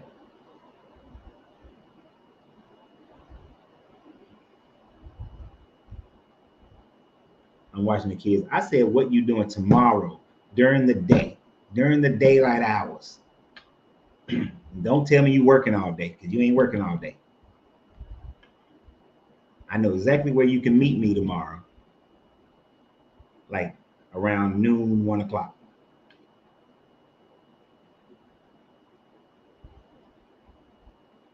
Do Colombians like Americans? It's kind of like any other place. Um, they don't have a problem with Americans. They don't have a problem with Black Americans. Have they had problems with the Afro Colombians? Has there been racism towards them in the past and still some inequalities? Yes. But as Isaac was saying, being a Black American, they look at you differently. And also based on the amount of money that you're putting into their economy, money always soothes over some bad feelings. And let's see. Let me see something right quick. How much is a nanny paid in Medellin, Colombia?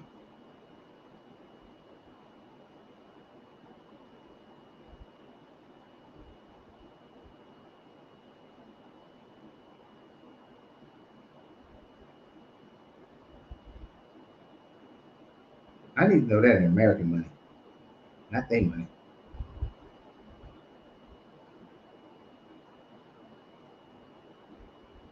Because the average salary in Medellin is $370 a month. Okay.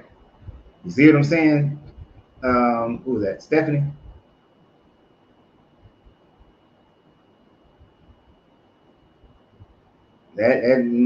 No.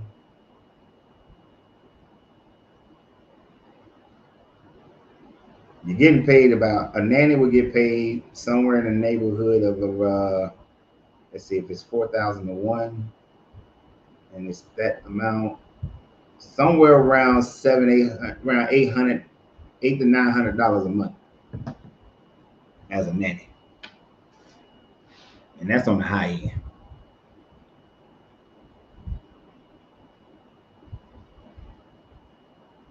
See, I'm gonna have to call my friends, track Isaac, show up where he don't know without him knowing I'm there, and then I'm gonna kick him in his ass. See, you try to meet somebody to have a drink and a smoke, and they don't want to show up.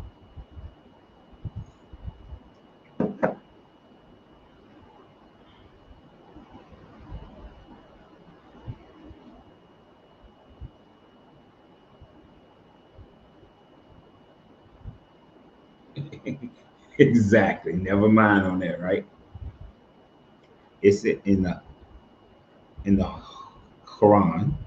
The son of Mary does does miracles, make oracles, is the light, leaving the light and made. Okay, you might want to clean that up. I don't know what you're talking about.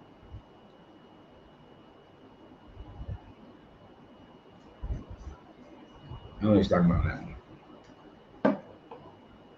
But yeah, we gotta. I think Isaac, he been avoiding me ever since we moved here to San Antonio.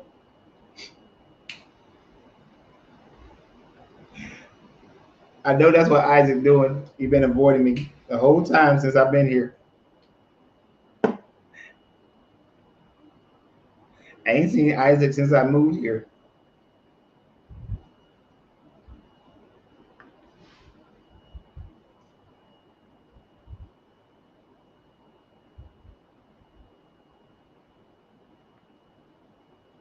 I mean, 800 to 900, that's not bad, but that ain't good either.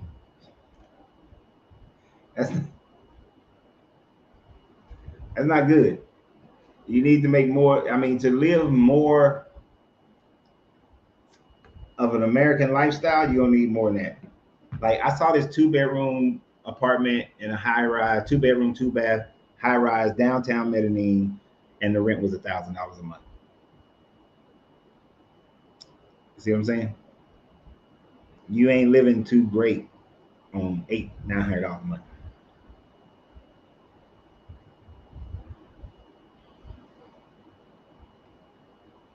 Now, if you got some other monies coming in, you got like another, if you got like another $1,000 coming in on top of that, and then you go and you make that 800-900, oh, you good. You good because uh, one person, and you bring it in anywhere from 15 to, over $1,500 a month, you good.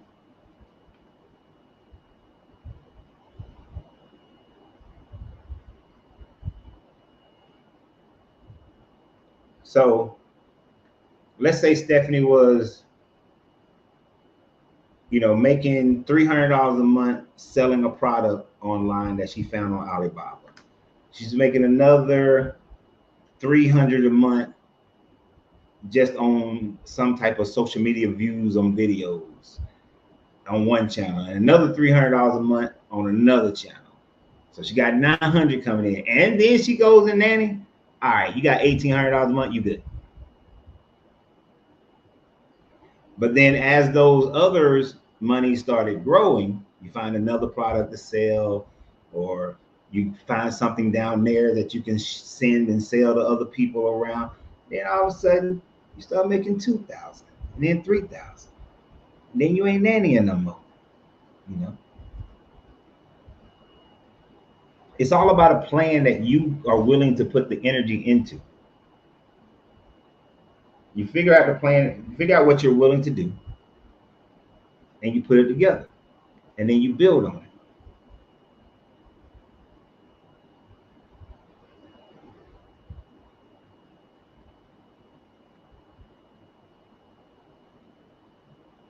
I mean, I don't know what Stephanie's talents are. What kind of work you do right now, Stephanie? Let's talk about that. How about renting my house out here? So you own your house there. You rent your house. How much profit you gonna make off that house when you rent it?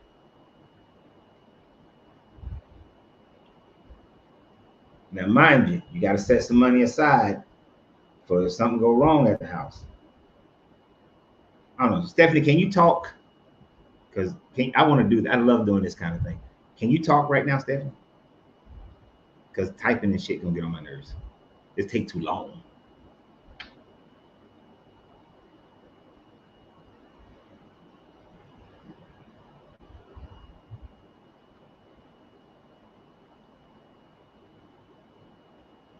All right. Y'all know how this works. All right. This link is just for Stephanie. We're gonna have a little impromptu coaching session.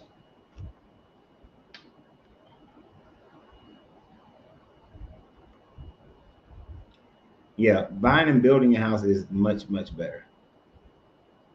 Buying some land and then having a house built.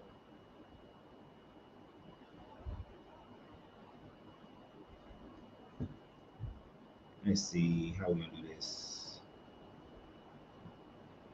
Bring the calculator out. I'm gonna need that. And I might need to write. And my wife wrote in my book, but she should have been writing, probably not on the very next page.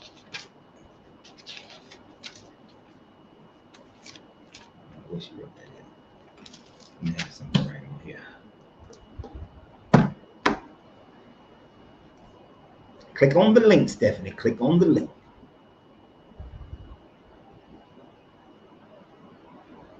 But yeah, everybody needs to start with a plan. You got to have a plan.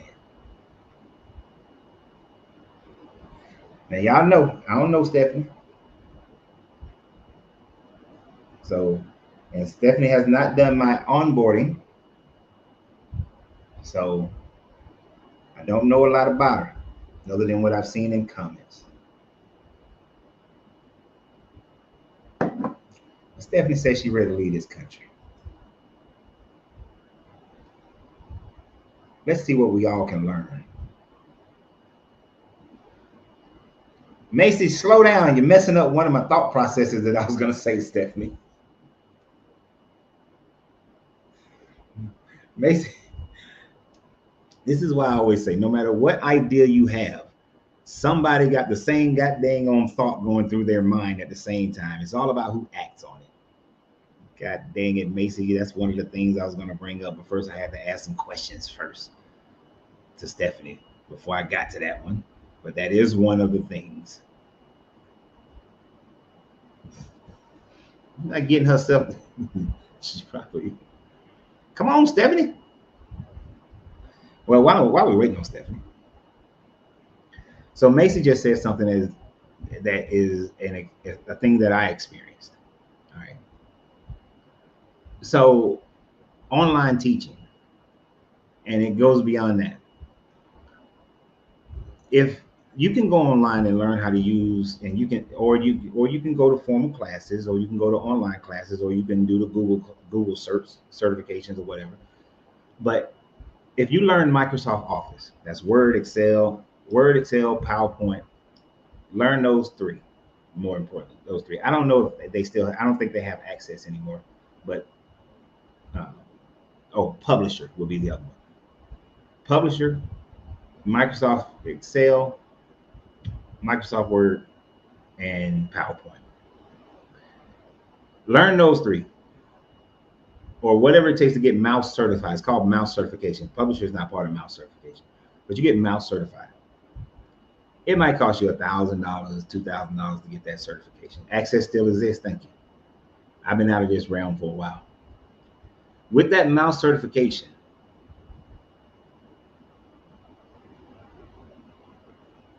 I know to click the link. Yeah, click the link. Click on that link that I posted, Stephanie. All right. So once you learn those, you can do two things. One, you can work remotely as an independent contractor for. There are different small businesses that need somebody who just makes flyers for them, somebody who does spreadsheets for them for different things, accounts receivable, accounts payable, general ledger, um, send out dictations, take dictations, all kinds of different things. But if you get the mouse certification, you also can go out there and you can teach. You can get another certification from Microsoft that allows you to teach the Excel, the PowerPoint, and all those things. Almost every computer school, training school that is a business teaches those. You can go straight to a company like Element K, and you can teach those online on their online platform where you're teaching and you're teaching online. Or you can set up your own course utilizing Element K's work. And because you're mouse certified with the teaching certificate, you have access to the Microsoft teaching programs and software and booklets. And you can sit at home and teach classes to people all over the world and make money. It's just about going and learning those programs. Now you can jump way ahead, learn Postgres and no, Mo, no, my SQL Server, no, oh no, I hate programming. I don't like programming. So you can learn those things. Oh, you not lost your shit. You can learn those things, and you can learn those. If you already know those, that's great. You can learn those, and you can work from home. You can work remotely. You can teach. Yes, I know that shit is databases. I knew SQL Server is. I hate see. I'm certified in SQL Server way back in 2002, but I do not like it. I'm pretty sure it's much different now. But the point is, depending upon where you are, you can learn those things and make it where you're making. And there are different avenues of approach to be able to make money online, so that you can go and teach those things, or teach them from any country in the world that you choose to live. If you go to Medellin, you can then teach it, or you can work for another company where they provide the students for you, and you work for that company.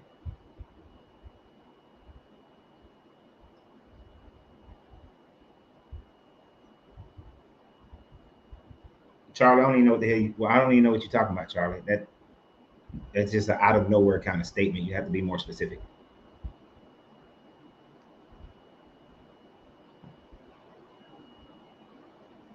Oh, you're saying that Josephus' writing was a fraud that was done by Eusebius over 325. Actually, I think it was written after. I don't think Eusebius wrote that. I think that somebody later on wrote it because Eusebius never did. Wait a minute. Who was the first church father to mention Josephus' testimony in Flavianus?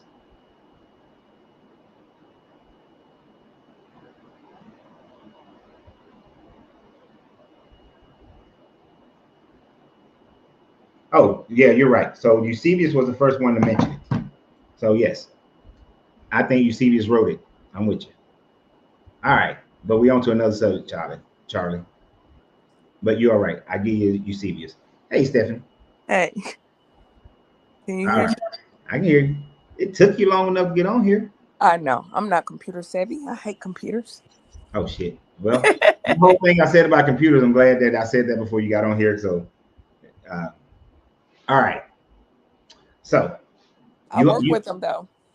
oh, you work with them. So you own your house, right? Yes.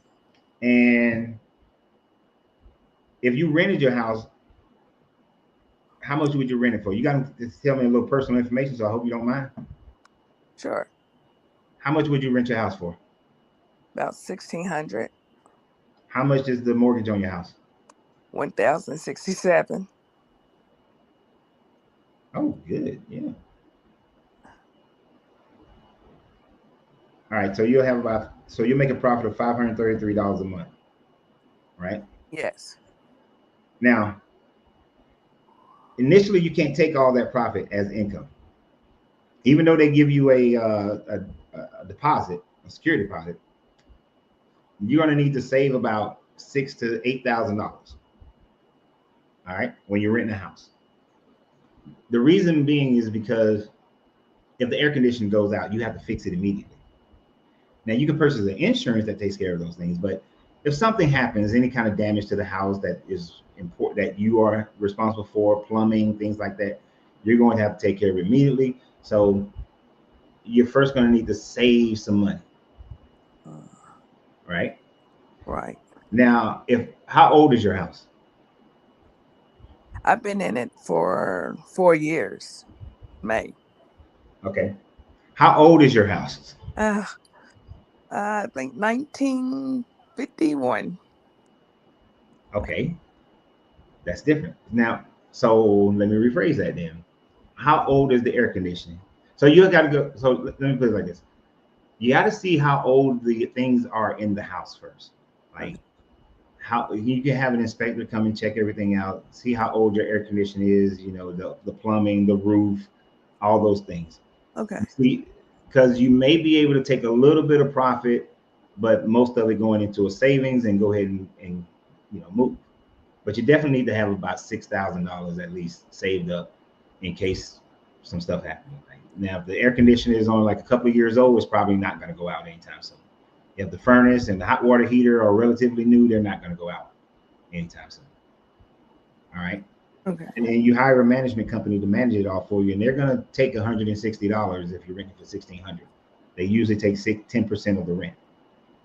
Okay. But once you have that money saved up, right,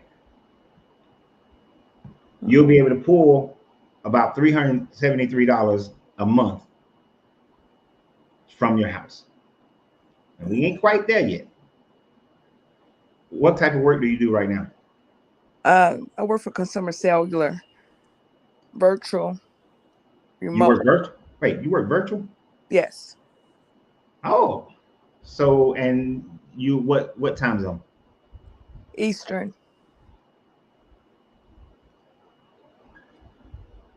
See, you just changed it all up for me now. You can just pick your shit up and move and rent your house because you can work virtual from Colombia. Yeah, but Consumer Cellular don't out of international. So You they know, don't allow you to. Okay, so you can't remote work international. no, not with Consumer Cellular. Before I came Consumer Cellular, I was with third party with USAA, and I was looking for that because I know USAA is all over. Mm-hmm. And then they pulled their contract. All right. So you have an option where you can, in your same field, find a job that will allow you to work remote. And I'm not going to ask you how much money you make, and don't tell me. Okay. Not openly to all these jokers. Okay. But let me put it like this: usually it's 1 month per $10,000 to find a job, right? So if you make $10,000, usually it takes a month. Within a month, you should be able to find a job that'll pay you $10,000. Basically, how that goes out. 20,000, then it takes you 2 months. 30,000, 3 months. 40,000, so on and so forth. So you can look at that time frame based on what you make and figure out how long it'll take you to find another job that pays you the exact same amount of money, right? Okay. Not that you need the exact same to go down there, depending upon how much you're making right now, right? As long as you're making over, I would say if you're making over 30, then you're fine to move to like Medellin, because $30,000 in American and you living in Medellin, yeah, that's different. It's kind of like now you're making 60, 70, 80,000, because your money just goes that much further. Okay. Right. Your cost of living down there for an individual person is gonna roughly be about $1,600 a month, and that's including everything: rent, food, transportation, going out, water, electricity, everything. 1,600, right? At the minimum. Extra stuff is gonna be dependent upon what you want to do. Like you want, like you're a party girl, then you're gonna spend more money. That kind of thing. So you can find a job. What are your hobbies? Throw me a couple, about 3, 4 hobbies out there. What you like to do? Or you just sit in the house all day and twiddle your thumbs? I just kind of just lay back. I like to just like traveling, which I don't do, but it sightseeing. What? Sightseeing. Not Oh, too. sightseeing. Yeah. I mean, you could start a travel blog and that sort of thing, or a photography blog of going out into the woods or sightseeing on the cities. But you're in one area. You can start to build an audience. But do you produce any art? Do you make any products? Do you have you ever desired to make anything? Like, do you sew? Do Oh no. you make? You don't make shit. No. But damn it, you're gonna learn. I do work with kids also. I have a second job. I do. Okay. You have a second job. You work with kids. What do Yes. you do with those kids? Um, Play with them, teach them. You Pretty much. teach. Yes. Okay. So you could create an online learning program for kids, or online show for kids, teaching them different things that would entertain them while their parents would have them watching it. And it could be a channel on YouTube or Facebook, or it could be an individual platform where you're teaching kids different things. I like a lot of like behavioral kids. I have a thing for bad kids. Well, I don't say bad, I say challenge kids. Right. Okay. So but there again, you can have a channel or show or a blog post where you're telling people about that. It's all about building something that will attract other people and get their attention. Okay. Right. Once you hit monetization statuses, then you start getting paid for it. But you start that kind of thing now, right? I know you're working another job, right? Mm-hmm. But you just gonna have to take the energy and time to start doing it, right? To create a channel, and you got to be consistent. You can't. Oh, I posted it today, but I'm gonna post again for about 3 months. No. If it's every week, then it's got to be a hell of a video every week. If it's every day, then you can post every day. Like, you see how I post like 3, 4 times a day. Okay. But you posting consistently all the time, right? Um, I'm a person where I don't have to be interested in something to do something to know I can make some money off of it. Mm-hmm. this is why I tell people you can go to Alibaba, just find products that you think people will buy or something that you see people getting interested in. Like if you follow Chinese TikTok, right? Mm-hmm. And see what items are trending in Chinese TikTok and see if those items are being sold in other countries. Well, you can then start grabbing those products and sell them in a country where they're not being sold.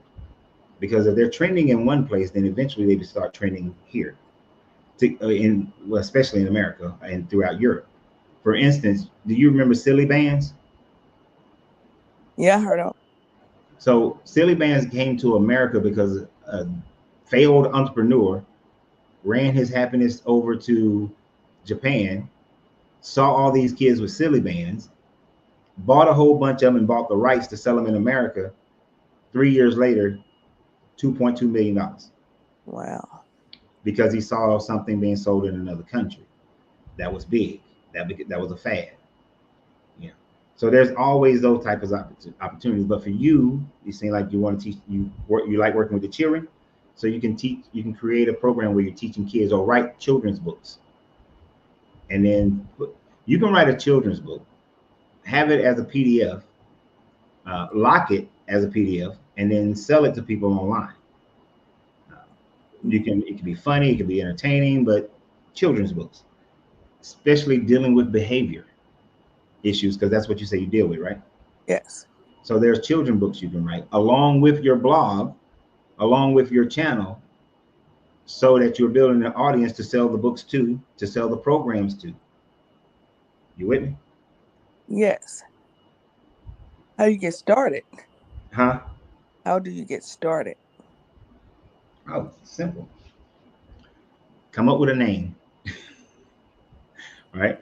First, let's come up with a name. Then once you come up with a name, create a Facebook page, an Instagram page, and a YouTube channel. Okay. Right? Just go through the creation, the process, just how you created your Facebook page. You go into your Facebook page, go to create. Go into menu. It'll say pages. You click on it and you can create a new page. Like I created a new page today for my relationship stuff. I wanted to take that off of my regular Facebook page and create a brand new page for it. By the way, that page is Lorenzo Reed 369. All you jokers go join it on Facebook. Okay. But I created that page. So all you gotta do is just go through the creation process of making the page, and you can tweak it as you go. Then you start shooting videos, you start making blog posts, and you invite everybody that's on your other pages to join it so that you can start getting some traction, some movement. Okay. But then you're consistently posting. Writing a book is simple as getting on Word, whatever word processor you use, write the dang on book, put whatever illustrations you want on it, save it as a PDF, and lock it, and then you can sell it.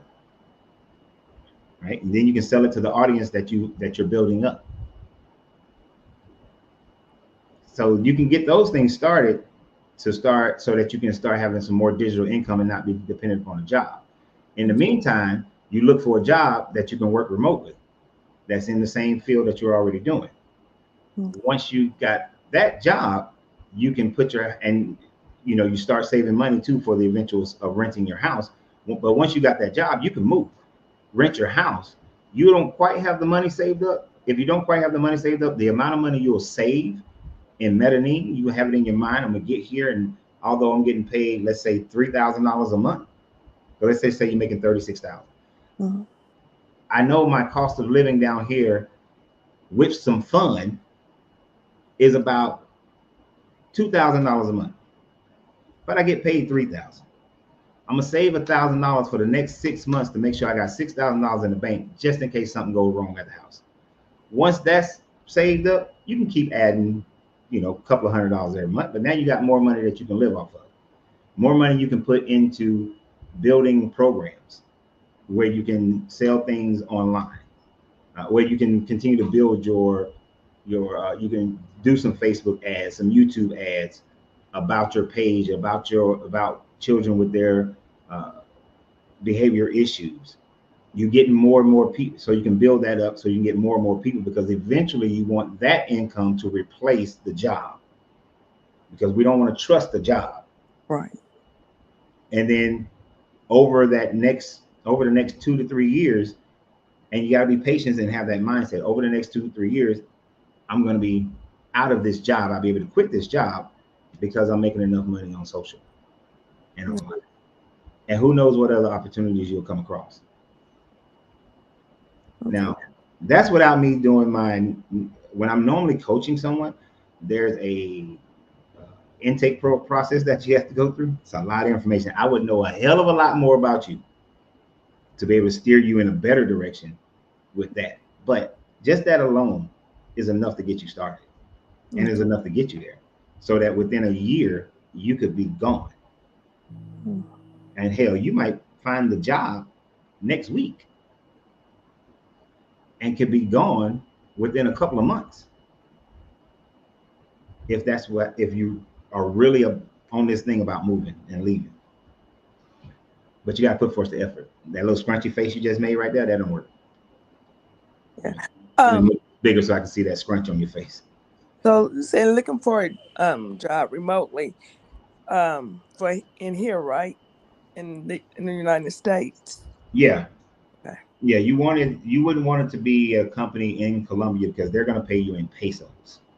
Okay. You don't want their peso money. You would want one the United States, or it could be any of the European countries. Well, most of the European countries like England and places like that, you want to get paid the equivalency of what you would get paid in America.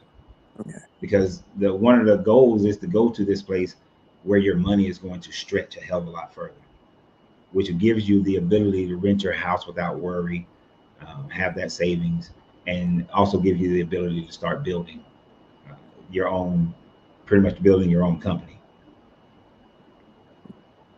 Think you can do that? Yes. You sure? Say it without making a face. Yes. I just All need right. to start. Yeah. All right, when you gonna start it? Because I'm an asshole, and I will start asking you every time I see you on here. This weekend. This weekend. All right. So by this weekend, you'll have a name of what you're gonna call your page and what you're gonna call your program. And by this weekend, after you get the name, you'll create the pages. All right. That's what your task is. And you'll start looking for a job. Yeah. I'm always looking for a job. Yeah. And specifically a remote job that allows you to work internationally. Okay. That's important. Now you said you work with computers, but you don't like computers, right? Yes, I work with right now, like with phones Mm-hmm. and troubleshooting phones. It's not my thing. Like I could take your payments and stuff, but as far as some of the troubleshooting, I hate it. Okay.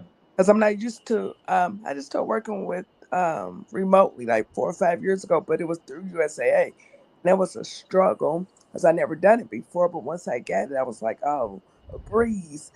And then they pulled a contract, so I went up with Consumer Cellular, and I've been there a year. It's been a challenge. So how do you feel about Word, Excel, PowerPoint, all those? Not your Not, strong suit? not real good. I mean, I'm like, if you train me, I can do it. But as far as me just knowing it on my own, no, because I never really worked before I did remotely. I worked at a kindergarten full time with children, and then when COVID hit, that's when I went to USAA. Well, Teleperformance. Okay. And so do you know how, but how would you feel about learning those programs? I'll be fine with it. I mean, I'm not one that does do it online, but like with working with someone, show me yes. So one another avenue of approach is that you can learn how to use those programs very well, take the classes. Like Word, there's 3 levels of Word. I mean, 3 levels of Excel, 2 levels of Word, I believe. I know there's 2 levels of PowerPoint, and from with knowing Word, Excel, and PowerPoint, you can also set yourself up online as through Fervor or some of these other sites as a virtual assistant, Okay. and start getting virtual assistant clients where you are making flyers for people on PowerPoint. or you are creating work flow charts and presentations for people on, you know, no, that's PowerPoint. Publisher, you would make flyers and shit. PowerPoint, you will make like flow charts, uh, slideshows, and then Excel, where you make Excel tables and databases and all that kind of stuff for people. Now, Access and SQL, well, that's bigger, higher levels of database work, and then be able to convey information with Word for different people, different companies, depending upon what they require.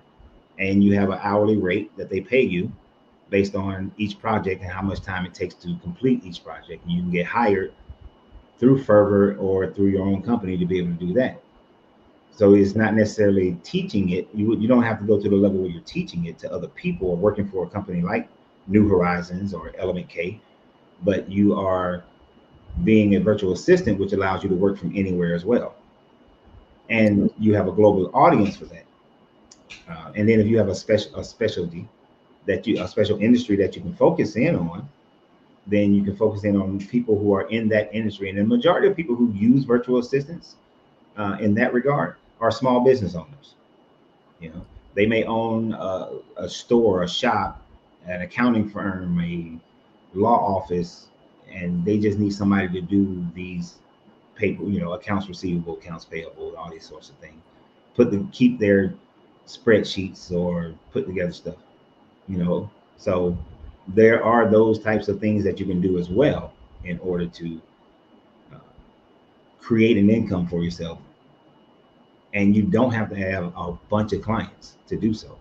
As long as you're making like I said, I would say safely, if you're making $2,000 a month, you can move. Still got to save that $6,000 for your house though. Okay. Somebody says send you a motivational dollar signs money to make sure she does the task. I don't know. See, in my brain, that means send you an invoice. Like, if you don't get this done by Monday, then you owe me $100. Oh, wow. Okay. Oh yeah, I like that. I like that. I just thought about that. That's nice. If you don't get this done, wait, would $100 hurt your feelings if you had to pay $100? Oh Or man. was that like, man, that's just $100? Oh no, I hurt my feelings. It hurt your feelings? All right, if you don't get this done by Monday, if you do not show me where I can go online and find your pages by Monday, you owe me $100. Oh no. Oh no. And I'm gonna ban you until I get my $100. Put some emphasis on it. Wow. Okay, so You gotta have some stick. Gotta be some stick involved. If it's all carrot, then people just don't do it. right. You gotta have some stick. Deal? Deal? Oh yes. Y'all heard it. So this is a binding contract because you said it in a public forum. Okay. So if by Monday you cannot send me the links or to find you on Facebook and YouTube with your page set up, you ain't gotta have it. If there's nothing, no videos on it yet, I'm fine with that. But if it ain't at least set up, you owe me $100. Set up a YouTube page. Facebook and YouTube at a minimum. All right. All right. Thank you. And that's how we get started. Thank you. All right. So appreciate you being here. Yes, I enjoy your show all the time. Thank you. And I enjoy your comments. Thank you. All right. Thank you. Talk to you later. All right. Bye-bye.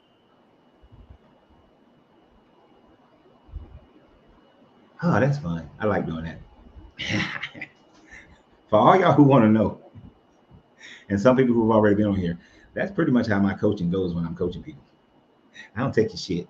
We're going to hit this shit. We're going to get this stuff done, and it's going to work, and you're going to do the work.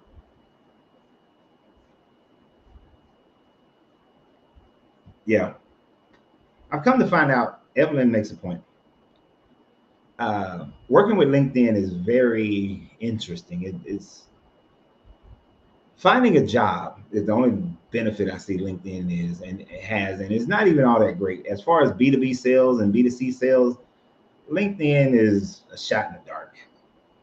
You got a better chance of just cold calling than using LinkedIn and thinking that somebody's going to contact you through LinkedIn. LinkedIn is a bunch of people trying to sell a whole bunch of other people their stuff. So I'm not a big fan of LinkedIn, which is probably why my LinkedIn account rarely gets used. But we went 20 minutes longer than I thought we was going to go. Interesting show tonight. I'm glad we talked about Josephus. If you didn't see my other video, please go watch that one, and the one about Thalius, go watch that one. So you know today is Wednesday, so we don't have another live until Monday, and then that's when we're going to check in on Stephanie on Monday. She better have her shit together. We're gonna find Stephanie, and we're gonna run up the flagpole. So we just know that Josephus is not credible as far as the validation that the Jesus character actually existed. He's just writing what people believe, and we know that. And thank you for bringing that out, Charlie. I kept saying 4th, 5th century, but Eusebius is 4th century. So Eusebius is the one who most likely added that in there.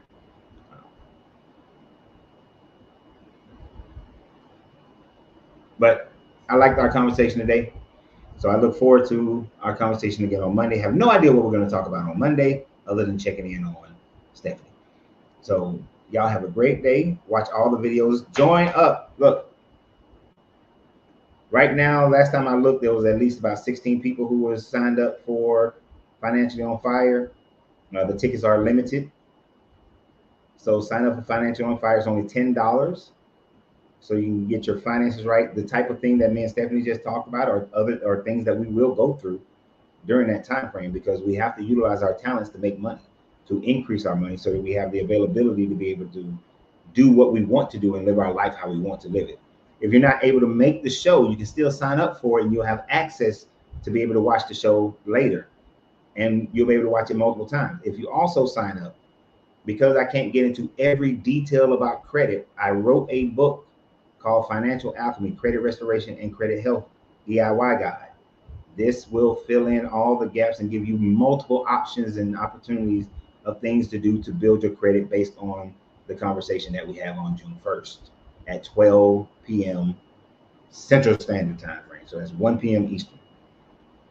So sign up for that right now. The description is in the link is in the description. So sign up right now. Right now.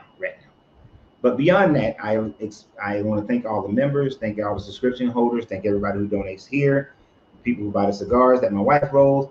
Thank you guys who share the videos, who comment on the videos. If you ever are saying to yourself, we should have more people on here, it's because you're not commenting, sharing, liking, and all that sort of thing. But the sharing really helps. So y'all have a great day, and always remember, you have to free yourself to be yourself, because your greatness is non-negotiable. Good journey, good vibrations.